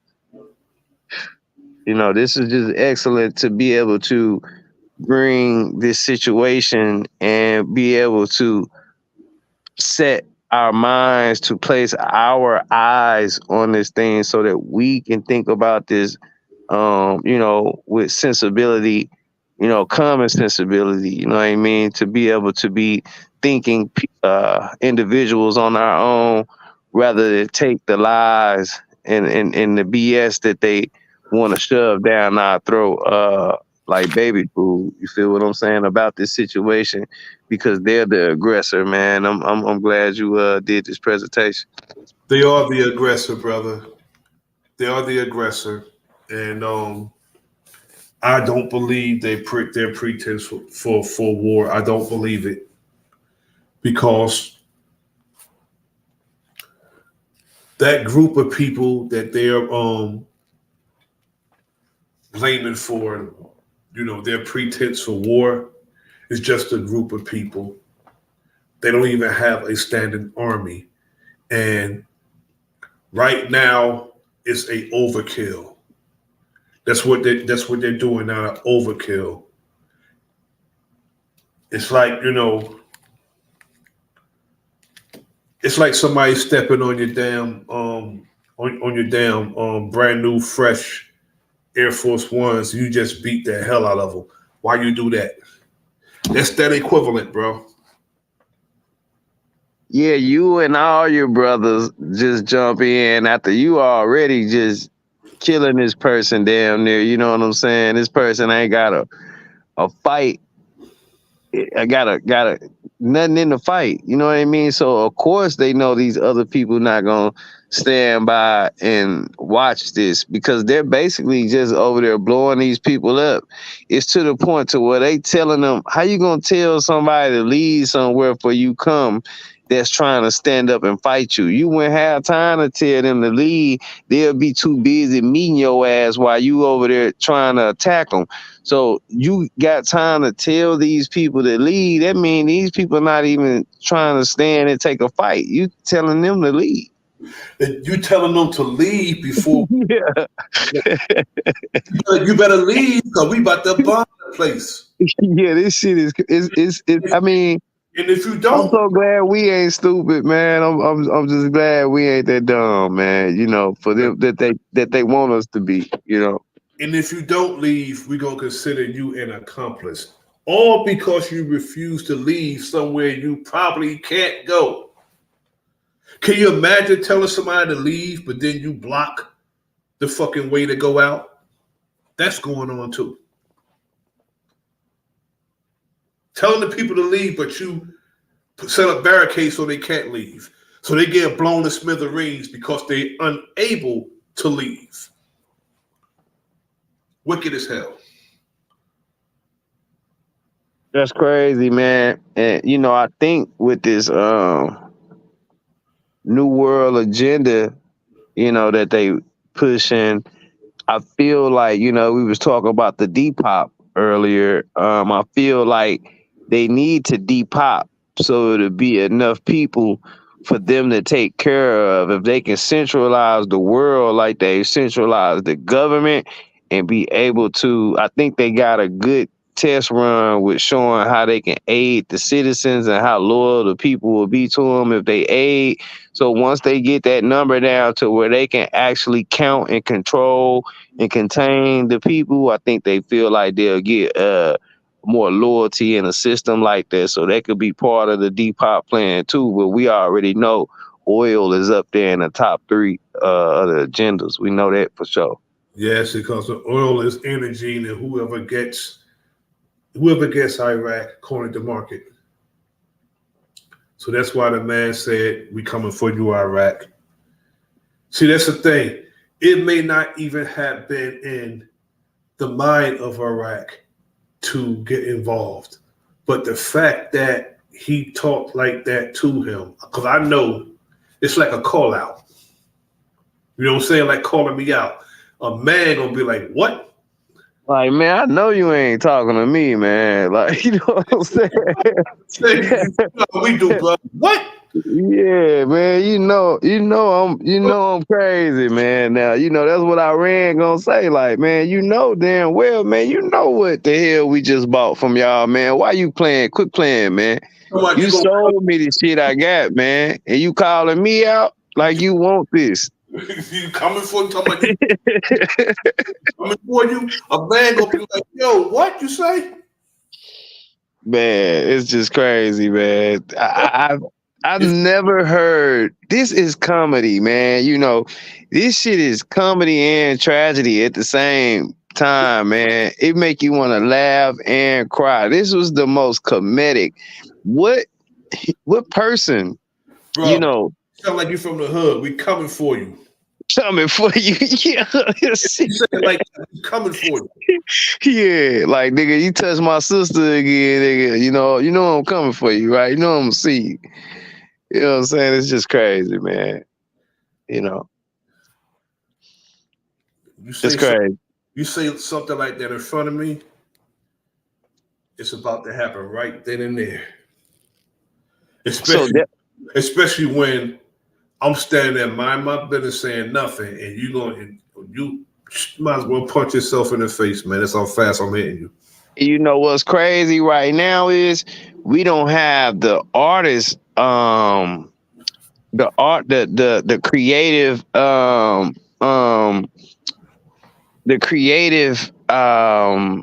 you know, the artists ain't able to create music like they was back in the day. Cause see, back in the 60s, Bob Marley and them was making music, letting those other countries know the music reached there quicker. We can't go over there and talk to them people. We making songs letting them know we don't want war. But that we ain't got no artists to make no music like that now. You know what I'm saying? So they like, they're scared. fuck them Americans. You know what I'm saying? They don't know that we don't want no part of this shit. They probably showing us on TV like we cheering this shit on or something. You know, they just get to see what they see, like we get to see what we see. Like this is just crazy, man. You know who do protest music today? Rock and roll artists. Yep. For the most part, they don't want to do protest music, bro. Protesting wars and injustice. Rock and roll artists. You don't see hip hop artists doing that shit like they used to do. The brother Professor Griff the other day did a stream called "Are You Still Fighting the Power?" He was calling out his own group. That's how real he is. He was calling out his own group. He was calling out Public Enemy for not saying shit about what's going on. Facts. And facts, man. Yeah, we need that right now, man. DJ Khaled, he called out a lot of people because those are his people who being, bombed over there. Called out him. But, he's not going to mess his money up. He's not going to mess his money up. Whether he made with that. I got connection over there through my children. You know what I'm saying? And, they already had their little thing in Beirut and shit. So they people was kind of affected by that. You know what I mean?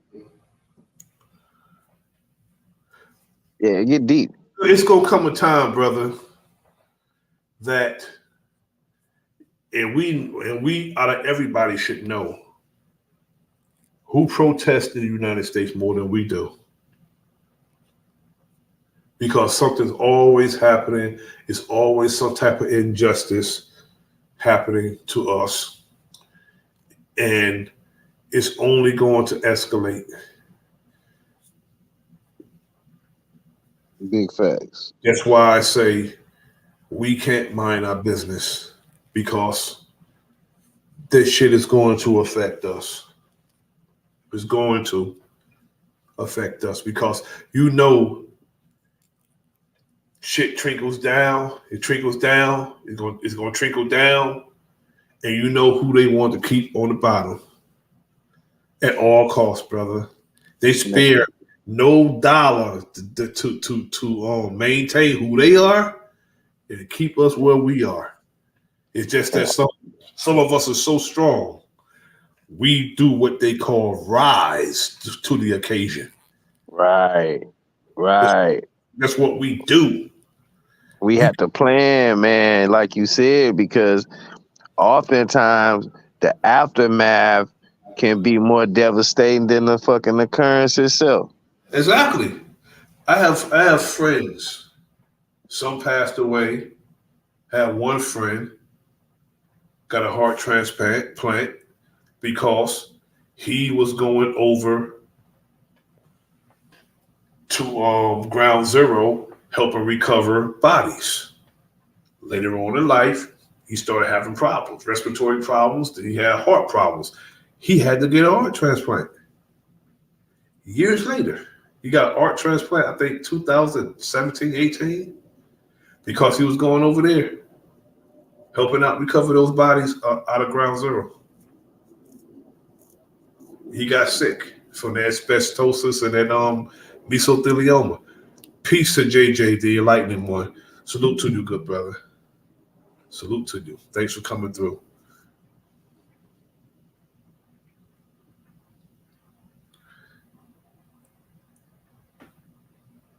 We have to consider the time, brother, and go according to the time.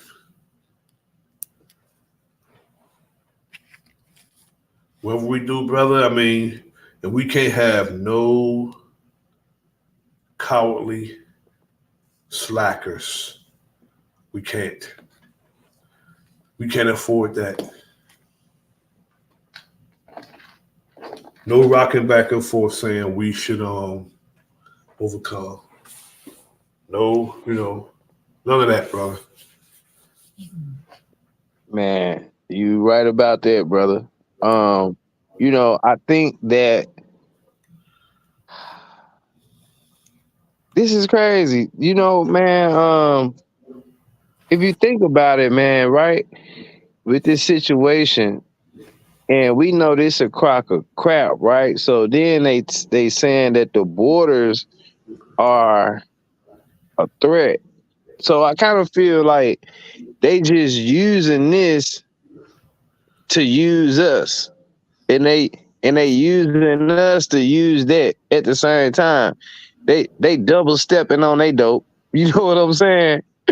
They getting double out of they dope. You know, they getting 4 times out of it. They stepping on it 4 times. You see what I'm saying? Because they using us to our emotions fuel what they can do over there, but then they doing that on the other end too. You see what I'm saying? Indeed. And it's like you know they're able to say that the borders are open and that's an issue. But like I said, I don't think they trying to build no motherfucking wall to keep no motherfuckers out, because they steady bringing motherfuckers in here by the thousands every fucking year. I think they putting that motherfucker up to keep us in. They keep putting restrictions on us traveling ever since the pandemic happened. We've had more restrictions on traveling than we've ever had before. So look at what's on the scale, and damn how much somebody telling you this shit, Wade. You feel me? Yes, sir, brother. You build a wall, they can't climb over, but you fly them over. Right. It's not but you telling them, hold on, man, let me put you on this airplane seat, man. And don't you know we got TVs and we serve alcohol and fucking, shit on there now, man. Don't climb the wall. So, you think that these people are really that this shit is not that big of a threat, man. But I'm listen, talking about. Listen, brother P.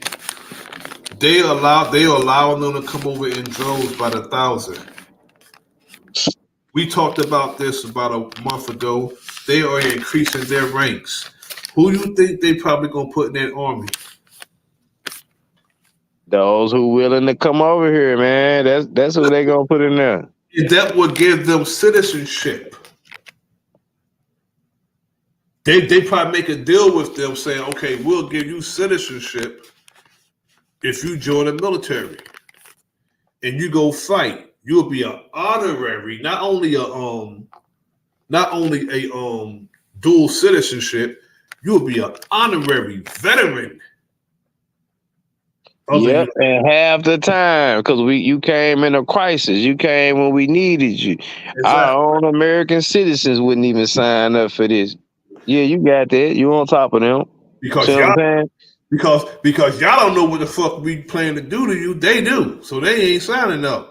Right. Y'all don't have a clue what's going on. They do. So we don't even fucking need them no more. And since they really desperate on, like R1 was saying, they start allowing the homosexuals in the military. They didn't used to do that. Then they started allowing them in, and now they're about to offer way more money. You see what I'm saying for this? So you're right. If those people were to get in those positions and shit, and this money for these positions triple and quadruple and shit, then that automatically gives those people an economic floor. That's what Martin Luther King was talking about. That's an economic floor. We don't really, for say, have an economic floor because we are already fighting with shit that take us out of the race. Was you a felon, or did you in a single parent house or a 2-parent house? So it's shit that's already going on with us. They're fresh coming in with a clean slate to land right flat and stable on an economic floor. And they can be criminals themselves coming from another nation. That's right. And guess what, brother? Now, if they are saying that they're going to allow these people to come over and become police officers and all these other municipalities, you know they're going to allow them in the military. Because that's out now. They're going to allow them to become police officers. You know why? Because they want somebody that's not going to have any compassion for us. Right. That'll kill us with impunity without a thought. And they're going to show them, they're going to say, look, this is the enemy. This is the criminals. This is the target. And you know it's going to be us. And I'm absolutely certain nobody can dispute what I'm saying. They'll attempt, but they can't dispute what I'm saying. And when they see it, it's crazy because some of us, it has to happen to us in order to realize that it can happen to us. Negroes gonna get their wake-up call. And it's a shame that you can't learn from somebody else's mistake. And it's a shame you can't have empathy of what happened to somebody else and realize that, oh, that can happen to me. But some of us, it has to happen to us in order for us to realize that it could. That's the sad part about it. It's like standing in line waiting your turn to be a victim when you could just, if Keith Norfolk said, this is what's down this fork in the road, go this way. But you want to be hard-headed and go the way that brother told you not to go? Some of us are like that. Yeah, they'll do it just because I told them don't do it, and then fuck themselves up. You know what I'm saying? Yep. There's some of us are like that. Fuck Key Norfolk. I'm going this way. He said don't go down that way. But he ain't walked 20 steps before his ass was taken the fuck out. Right. And I told you don't go that way. I told you to go this way. I've been down there. I survived. I've been down there. I walked through that. Somebody telling you what's down the pike. They been down there. You're supposed to take heed to that brother's warning or that sister's warning. Because I'm a married man, and a good woman will keep you out of trouble. Oh yeah, for sure. But keep you out of trouble. She say, keep your ass home. Now don't go here, don't go there. And you listen to her.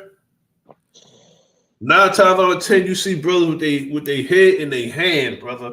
Why didn't I listen to my girl? She told me. Yeah, I done did that shit in my younger days plenty of times, man. 20 years ago, I'd be like, shit, yeah, I'm gonna go and then, be in some shit and like, damn, I should have just listened. I should have just stayed, but shit, shoulda, woulda, coulda, ain't gonna cut it. It's over with. You know what I'm saying? Yeah. And when she come in and you see that disappointment on her face because she took class. And you know what, brother? What you was saying earlier, man, you put something on my mind. See, I don't think niggas know that. See, niggas think they free. Niggas don't know.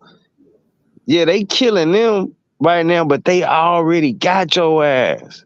Yep. You a prisoner of war too. You a prisoner of war already. They already got your ass. They already kidnapped and slaved and scalped and cut your fucking they try to make like the Indians were scalping people. They were scalping the Indians. It's always that way, brother. You see what I'm saying? It's the same thing now. Whoever controls the media controls the narrative. Right. They're gonna say, look, this is going on, but it's not really going on. Brother, MSNBC and other networks laid off the Muslim reporters, not allowing any of them to cover the war. Right. Why they do that? Besides, they want it to be reported biased and lopsided. How they want it reported, the narrative that they want. Well, I can see before they did that when they was making reports and shit, I can see that they was reading the script, but they demeanor and the look on their face and the energy that was coming off of them was just giving another signal to the people. So they went and said, fuck that. We need you loud and proud when you saying this shit that we saying, cause y'all giving it away. Y'all giving up our shit. You know what I'm saying? They could tell y'all know this shit bullshit. When you reading it on here, we gonna get rid of them. See what I'm saying? Exactly. They saw the reluctancy and the apprehensiveness in their demeanor when they was reporting it. So Right. no, we can't have them doing it because they may slip up and say, you know what? That didn't happen. This happened. Yeah, like dude acted like he slipped up and said King Hussein. He knew who the fuck he was talking about. Man, that sticks out to me. That's so cunning right there and divisive and undermining, man. That's just evil shit to like I said, man, even if it's somebody who my enemy, I don't want you to fucking lie on them because I need to know the truth about them so I can know my enemy. A lie ain't helping me know my enemy. A lie sound good. You can laugh and it's funny. Okay, let's laugh at them, but fuck them. You see what I'm saying? Why make up some shit on a motherfucker when they already fucked up? When the truth is already fucked up enough. You see what I'm saying? It was real slick, brother, and it was also what we talked about earlier. It was fast, subtle, and subliminal suggestion. Yeah, he did it like it was a man. Get out of here, man. Come on. But that was put in the minds of the people because if you could ponder it like that, just imagine those who are blind patriots. Those who didn't give more thought to it. They just said, "Oh, Hussein," boom, made the comparison like, "Oh yeah, fuck him, kill him, man. We don't want that." You know what I'm saying? Because they already made him out to be Saddam Hussein. They toppled him, killed him. Yeah. And it's crazy, bro. You go to another man's country and you arrest the president of another country as if you got the moral authority to do that shit. I'm gonna say this, if half the authorities, half the congressmen and senators were how they supposed to be, the other half would be in prison. Man, that's for real. Cause they know if they ain't doing something, they know something. If half the cops would do their job, I would say if a third of the cops would do their job, the rest of the cops would be in prison. Everybody else would be in jail if they just did their job. These government officials, all of them, they just did their job according to how they want us to think they're doing it. Everybody else would be in prison. But they cover for each other. They all cover for each other. Now, they act like they not bipartisan when they in front of us. But them jokers in bipartisan. I know one thing they agree on. They agree when it comes to us. That's a fact. And they don't do nothing. You know what I'm saying? They don't do nothing. They get checks to wear their badge in their honor and to impose policy upon the people who deserve liberty, freedom, and justice, who are able to, because the shit that somebody break in my house, steal my shit, I'm calling the police looking for them. Shit, I could be looking for them. The so-called authorities is against everything you That's just. the same shit I can do. You know what I'm saying? Then you gonna give them a charge in jail, all that. 9 times out of 10, I ain't gonna get my shit back. if I ain't got no insurance, which is another thing I got to come out of my pocket with. Why you taxing me on money that's already being taxed that I'm paying taxes on? So my money taxed 3 times. Like this, the people, you know, no matter how much a person have, like you always say, people think they can rise above the condition of individuals think they can rise above the total condition of the people. That's fucking insanity to even think that. Yes, sir. Yes, sir. You know the insurance, brother. You know some just in case shit. Just in case money. Like they got the car thing. They say in case your car Yeah, breaks, you better get just this. in case. You know what I'm saying? Break down, you can't get it, but you gotta get it before it break down. And they don't want to pay you when your shit do break down. You know what I'm saying? I'm going through that shit right now. You know, they'll try anything not to pay for the shit after you've been paying your insurance. That's what you pay your insurance for when something happens, so it can be covered. But then they give you a hard time about that. It's take. What's that thing Ice-T advertised on in Vivica Fox, a car something? It's another type of insurance on top of damn insurance. Yeah. They pay for repairs. Yeah. Carvana, I'm not Carvana. Shit, I know what you're talking about though. Yeah, it paid for repairs. It's another insurance on top of insurance. So that'll be 2 insurances. Like, you see what I'm saying? Yeah.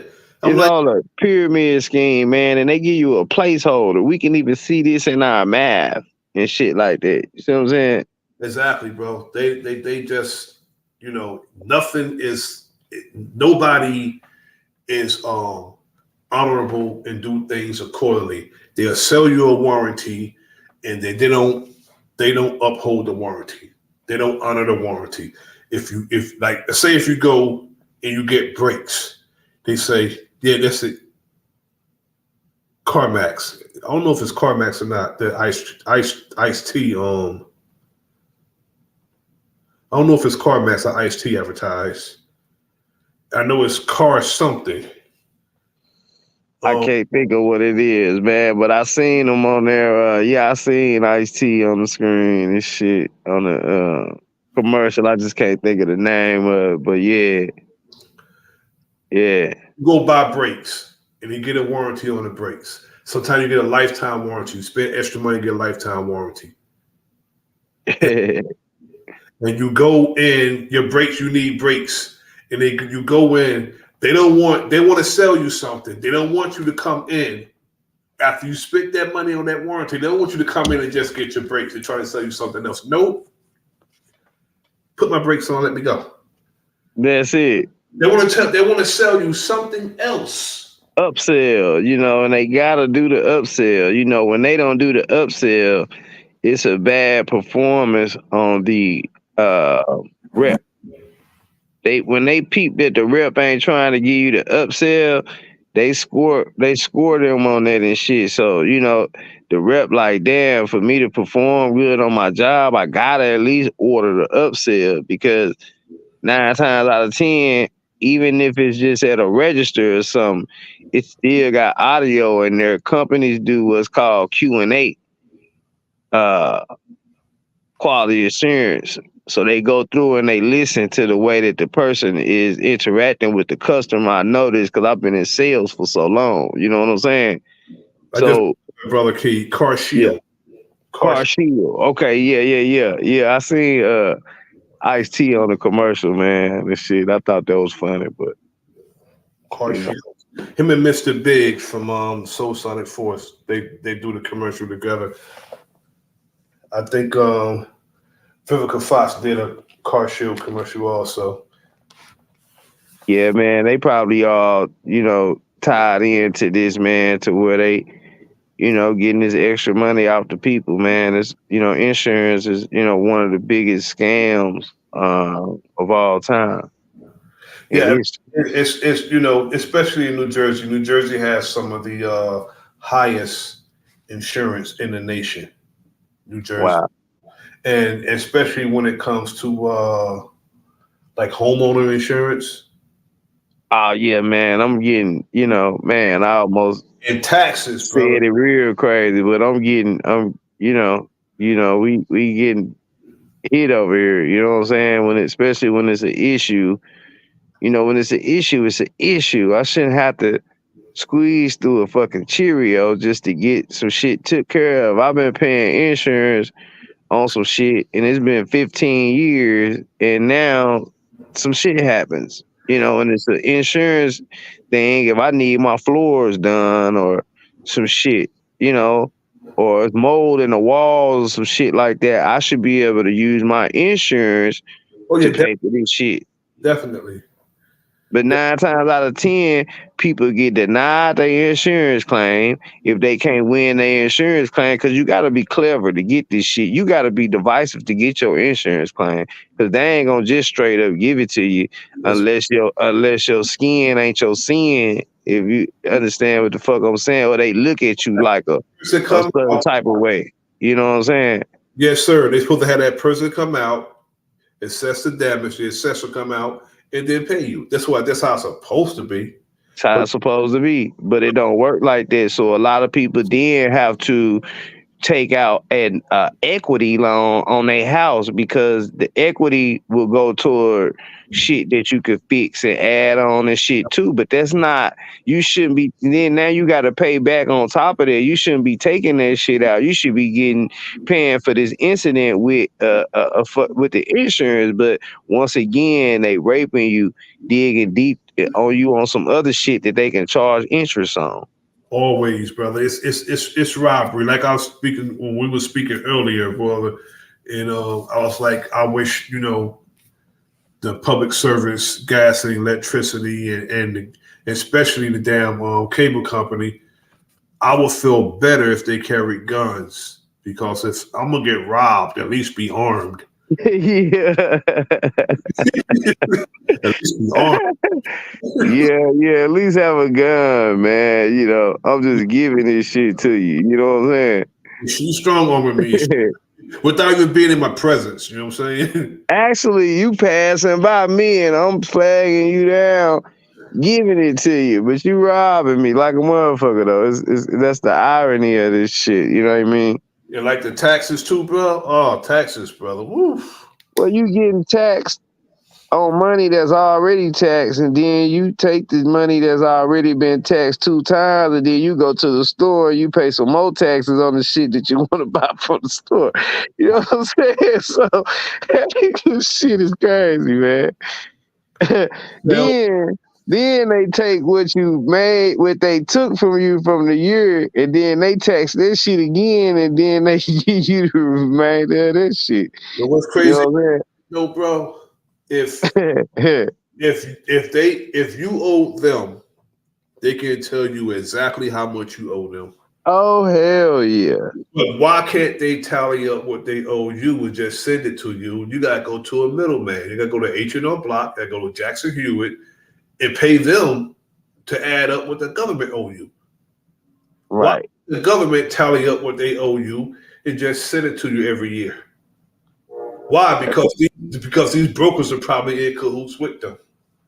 Man, they is, man. The insurance and the insurance is in bed with the brokers, because most of those brokers will bond together and start banks and shit. Yeah, that's who start the banks, the brokers and shit. You understand what I'm saying? Yeah. The broker's just a freelance or a free agent bank owner motherfucker. That's all he is. You know what I'm saying? Motherfucker with a lot of money or access to it. See what I'm saying? So they doing the lending, and then the insurance companies is tied in with them because they need insurance on their shit too. The insurance need a bank too. They both need each other, so they in bed with each other. You see what I'm saying? Yeah, this is wild, bro. Making babies like a motherfucker. like New Jersey with taxes. In New Jersey with taxes, like with the homeowners taxes. The street, you got to pay for both streets if you live on the corner. That's crazy. You got to pay for both streets in New Jersey if you live on the corner. Both streets. Your house on the corner, you paying for both streets. Yeah, that's crazy, man. You know, it's a lot of things that, you know, our minds ain't really thinking about, you know what I'm saying? We ain't really taking into account because we're so distracted by other shit. But there's so many little small nicks that take out chunks in everybody, man, that, you know, we really need to recount this shit, especially when we start talking about voting and all that kind of shit like that. Well, you know, can we ask for something or get something before we just decide to just go keep being fucking insane and repeating the same process that we've been going through for the last 200 years or something? You know what I'm saying? Indeed. Now, I'm glad you said that too. I'm glad you said that because we have to be mindful of the weapons of mass distraction. Got to be mindful of that because, you know, we may have our eyes and our mind somewhere else and things could be happening right under our nose right here where we're at. So we have to be mindful of the weapons of mass distraction. Because you know how wickedly wise these people are. They create the theater, brother, have us over there looking at the movie. The whole time somebody finna get killed after this motherfucker when we getting up leaving, clapping. You know what I'm saying? A dude walk up in the theater and just shoot everybody. Just shoot everybody. You know what I'm saying? However they want to play it. You know what I mean? It's just, it's crazy, man. So we have to, man, keep that into account, man. We have to understand our position, man, and we can't drink the Kool-Aid, man. Motherfuckers drink the Kool-Aid and start tripping. We can't be a bobblehead. We gotta be a swivel head. That means you're looking all over the damn place, scouring the room, peripheral vision, all of that. Because be mindful who we dealing with in the mindset of certain people. Weapons of mass distraction is real, bro. Very real. It's real, bro. And it's all, and most of the weapons of mass destruction is done with the propaganda machine. Fact. Because they'll flood the airwaves with all kinds of mass distraction. All kinds of shit to distract you, bro. And you're looking at this, you're looking at that, you're looking at that, and all of a sudden somebody walking up on you. No, keep your eyes on everything. They'll pay us. They'll pay our own to do that shit to us, you know. Most case scenario. Yeah. Most case scenario, Brother King. You know, we got all these. Man, I started looking at all the people who, the so-called, everybody's teaching everything right now. They say this the age of information. It's more teachers than it is students. Well, it's too many classrooms, man. So somebody gotta be talking some bullshit. You feel me? I'm forever a student, though, brother. I'm forever a student. Forever a student. Too many chiefs and not enough Indians to make the organization work. You know what I'm saying? The tribe work for there to be a tribe. You know, it's crazy, man.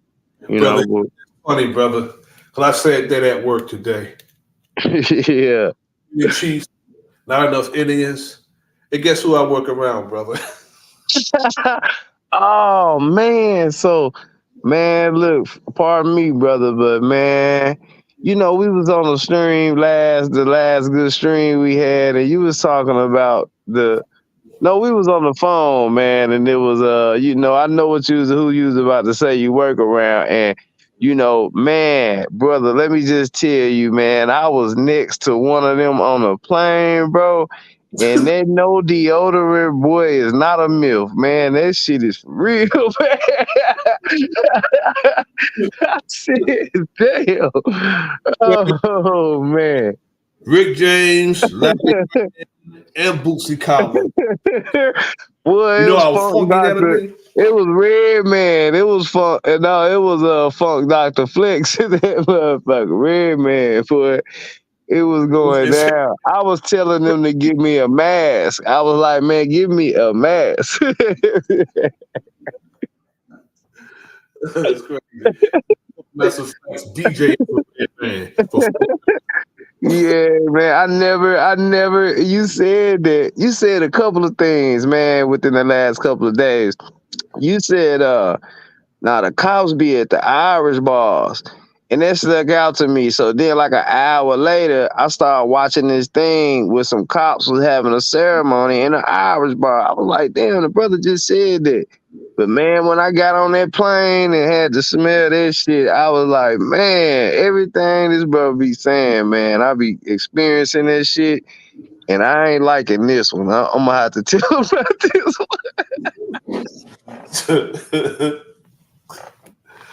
It was a hope.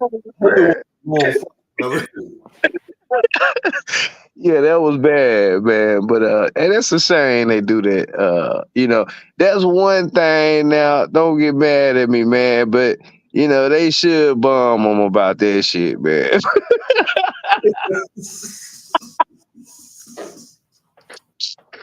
Now just drop a big ass motherfucking Deodorant ball, motherfucker, a Febreze ball or something, man.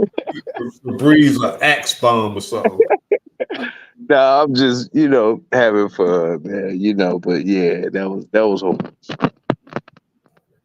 Yeah, but I see that today at work. I had 2 million chiefs, not enough Indians, and I'm thinking like that. I work around all Indians. You talking about the diehead Indians, right? Yeah, I work for the Far East. Yeah, man. Yeah, that was horrible, man. But the dude, you know, he had his arms up and shit. He had deodorant on, but that woman, shit, man.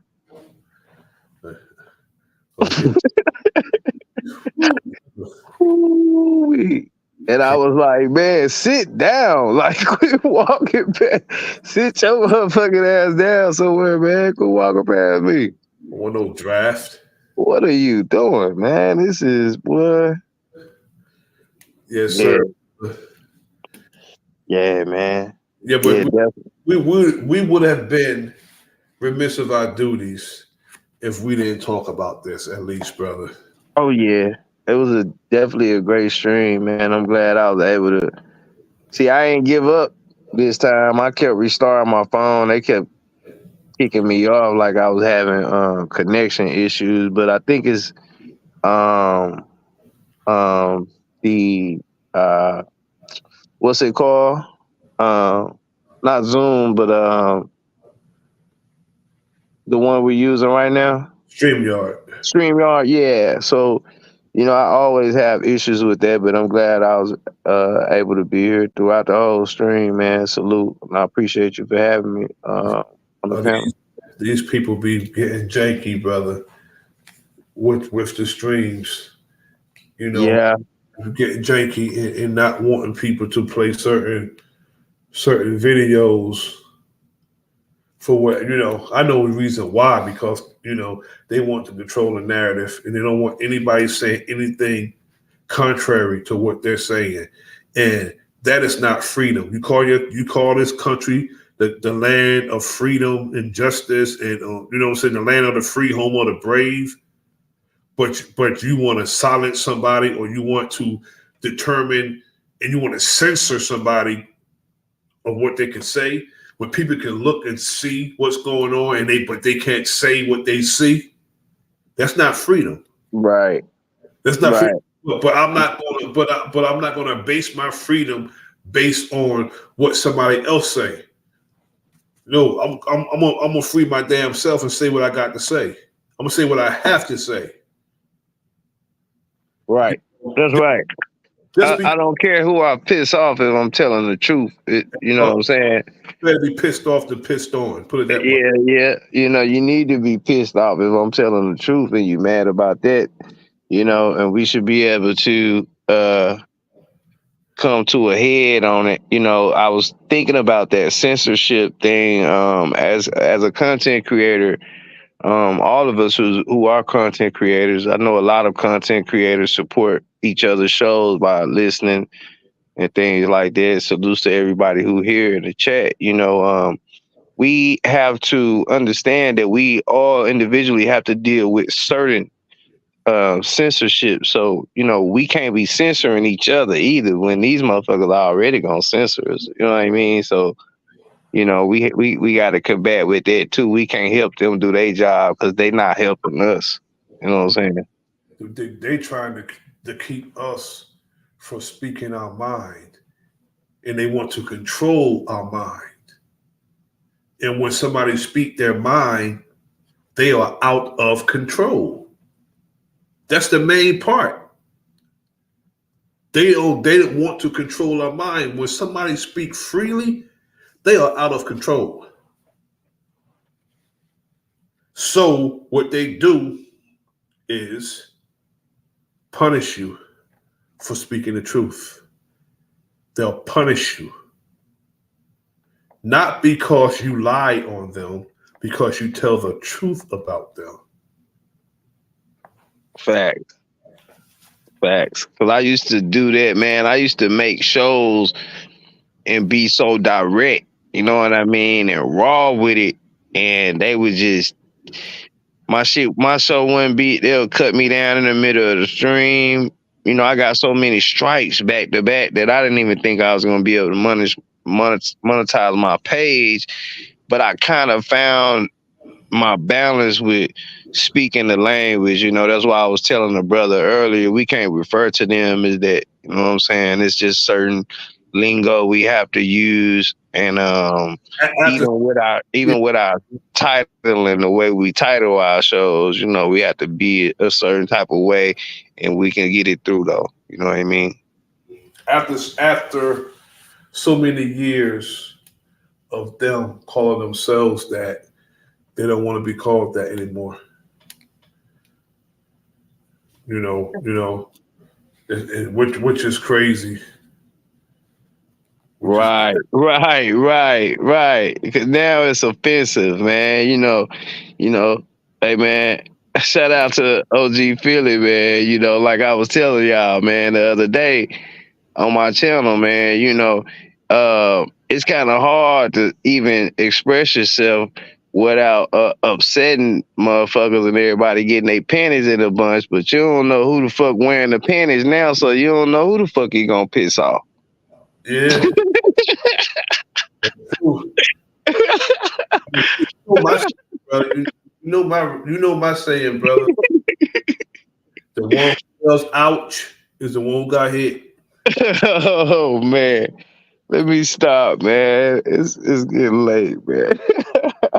But I really enjoyed this conversation, man. It was a good one. Yes, sir. I appreciate you for coming up. What's the other brother name? R1? Yeah, Director Bezo. You know, I'm gonna bring him in. We got a couple guys over here that want to do some film, and you know, bro, been in Hollywood to the film school. He been in the military, you know, so he knowledgeable about some things. And man, you know, that's my bro, man. So salute to Director Bay. Yes, sir. I appreciate that, brother. Yo, yeah. I'm reading the chat, bro. She's funny. Sister Raven. Yeah, salutes to my sister Raven. Everybody, man. I like I said, man, it's been a dope stream, man, and we got to do this again, man. They keep it up. Hope they don't censor us and take this down. But you know what was said needed to be said. Yeah. You know, you can't censor the truth, and if you say something is you say you took something down for a particular reason, and you give that reason, you should give the criteria of what constitutes as why you're doing it. Because I can't stand when somebody say something is hate speech, and then you don't give an example what the hell hate speech is. Because when I ask what is hate speech, They couldn't tell me. I guess you hate what the hell I said, so it's hate speech. If I didn't say I hate somebody, how in the hell can you call it hate speech? If I didn't call for the harming of somebody, how can you call it hate speech? They do it all the damn time. Why? Because they want to control the narrative. If your mouth is out of control, you're out of control as far as they're concerned. They want to control people's minds and they want to control the narrative. Because if you speak like some of us speak, you're getting in the way of their weapons of mass distraction. We get in the way sometimes. We always get in the way sometimes because if we have a contrary message or a contrary narrative in contrary to what they're saying, and it gains some traction, that's the problem. Gaining the traction in the listening audience, they don't like that. Because the video I put up back in February, actually I didn't put the video, I streamed it live, and it got a lot of views. So they was like, you know what? This Nation Time TV has to go. And they didn't give me a strike or nothing. They just took the channel. No strike, no nothing, Brother Key. All because it was the Honorable Minister Louis Farrakhan. Savior's Day. Man. No strike. Yeah. I never had a problem with that channel or nothing because I streamed Savior's Day. They took the whole channel down. That's crazy. They usually would warn you or something, you know. It's just funny that they didn't like give you some type of warning before doing that, but you know. But it's gonna come to the point that they're gonna have so many lawsuits because they're doing this foolishness because they don't want people to speak their mind. Now, the Honorable Minister Louis Farrakhan is suing the ADL and the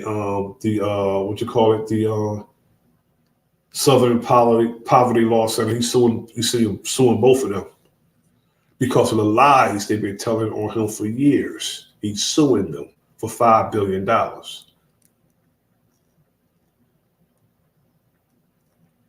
Because they've been lying on the minister for years.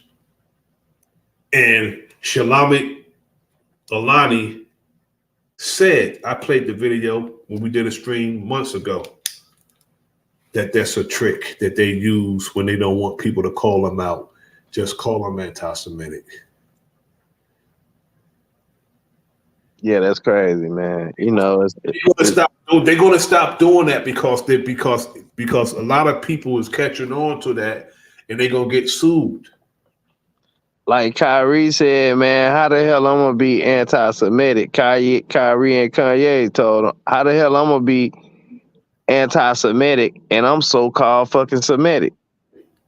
That don't even make no sense. Look, I'm saying, you know what I'm saying? This shit crazy, man. It's wild.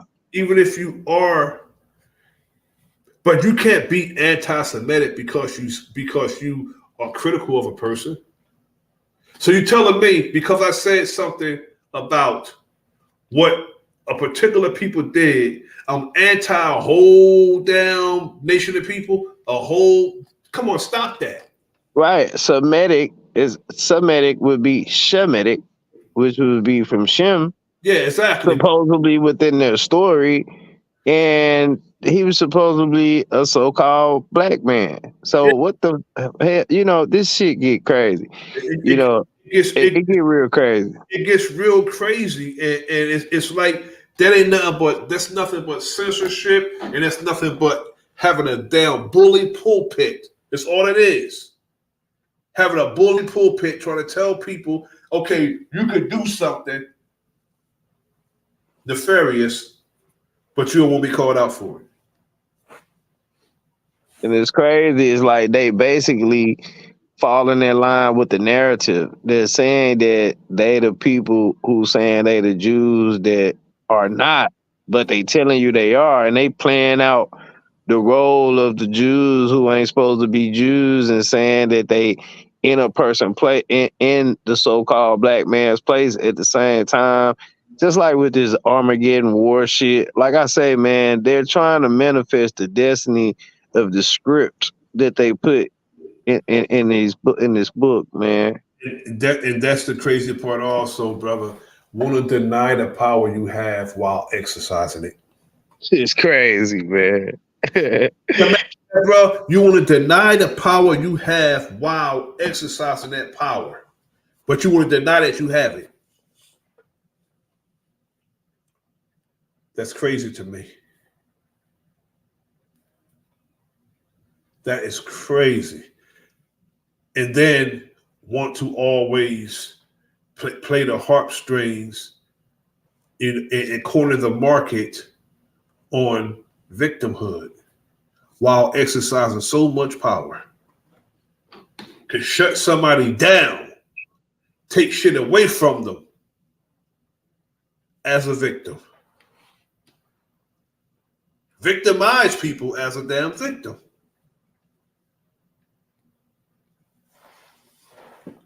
That's crazy. Well, I'm gonna land right there, brother. Oh yeah, good brother. I'm with you on that, man. 100%, man. You know, I want to go ahead and get out of here, man, so I can get it. Make this phone call, man. I want to make sure I was here with you for the stream, man. This has been a great stream, man. I'm make sure to share it if I haven't on my wall, man. And I want to ask everybody in attendance, man, make sure y'all like, share, and subscribe and sub up, man. If y'all haven't to the channel, salutes to you, bro. Much love and respect. Love, honor, and respect to you, brother. Salute to you. Thank you to my brother JJ, the Enlightened One, the brother Michael McComb, the Perfect Pure Trademark, Raven Smith. Salute to you. Keith West, Big Dog Philly OG, the big brother Black Panther Jackie Brown, the brother Hawkeye. I want to say peace to the brother P. Moses, the brother King Samo, to the sister Mami Chula. Peace to you. Thanks for coming through.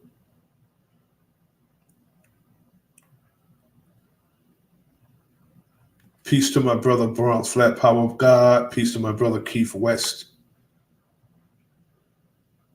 Peace to my brother Warfare K. Peace to the brother R1. Well, thank you all for coming through. I appreciate it.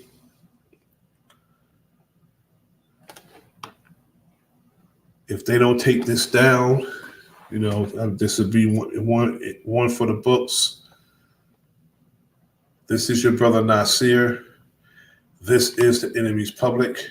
Like, share, subscribe, leave a comment in the comment section.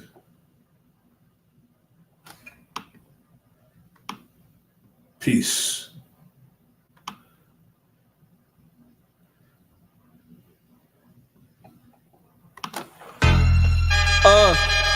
Yo, the enemy's public, I gotta keep my eyes open. Pay attention, stop walking around like you blindfolded. This not the World Cup, but Nasir be kicking knowledge. This the type of information you can never learn in college. It's time to fight back, it's no more trying to play it cool. We got interviews, podcasts, and got the latest news. So sit back and relax, we about to get it started. Earth is a canvas, and guess who's the con artist? They brainwashing us, the system corrupted. You are now rocking with the enemy's public. You are now rocking with the enemy's public. I said you are now rocking with the enemy's public. Hey. A once gold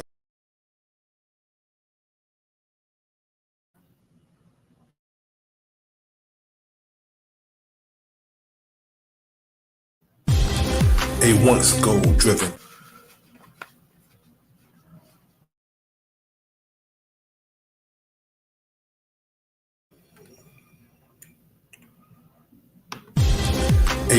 goal-driven, ambitious Sapphire turns to the street life after the sudden death of her big brother Dre.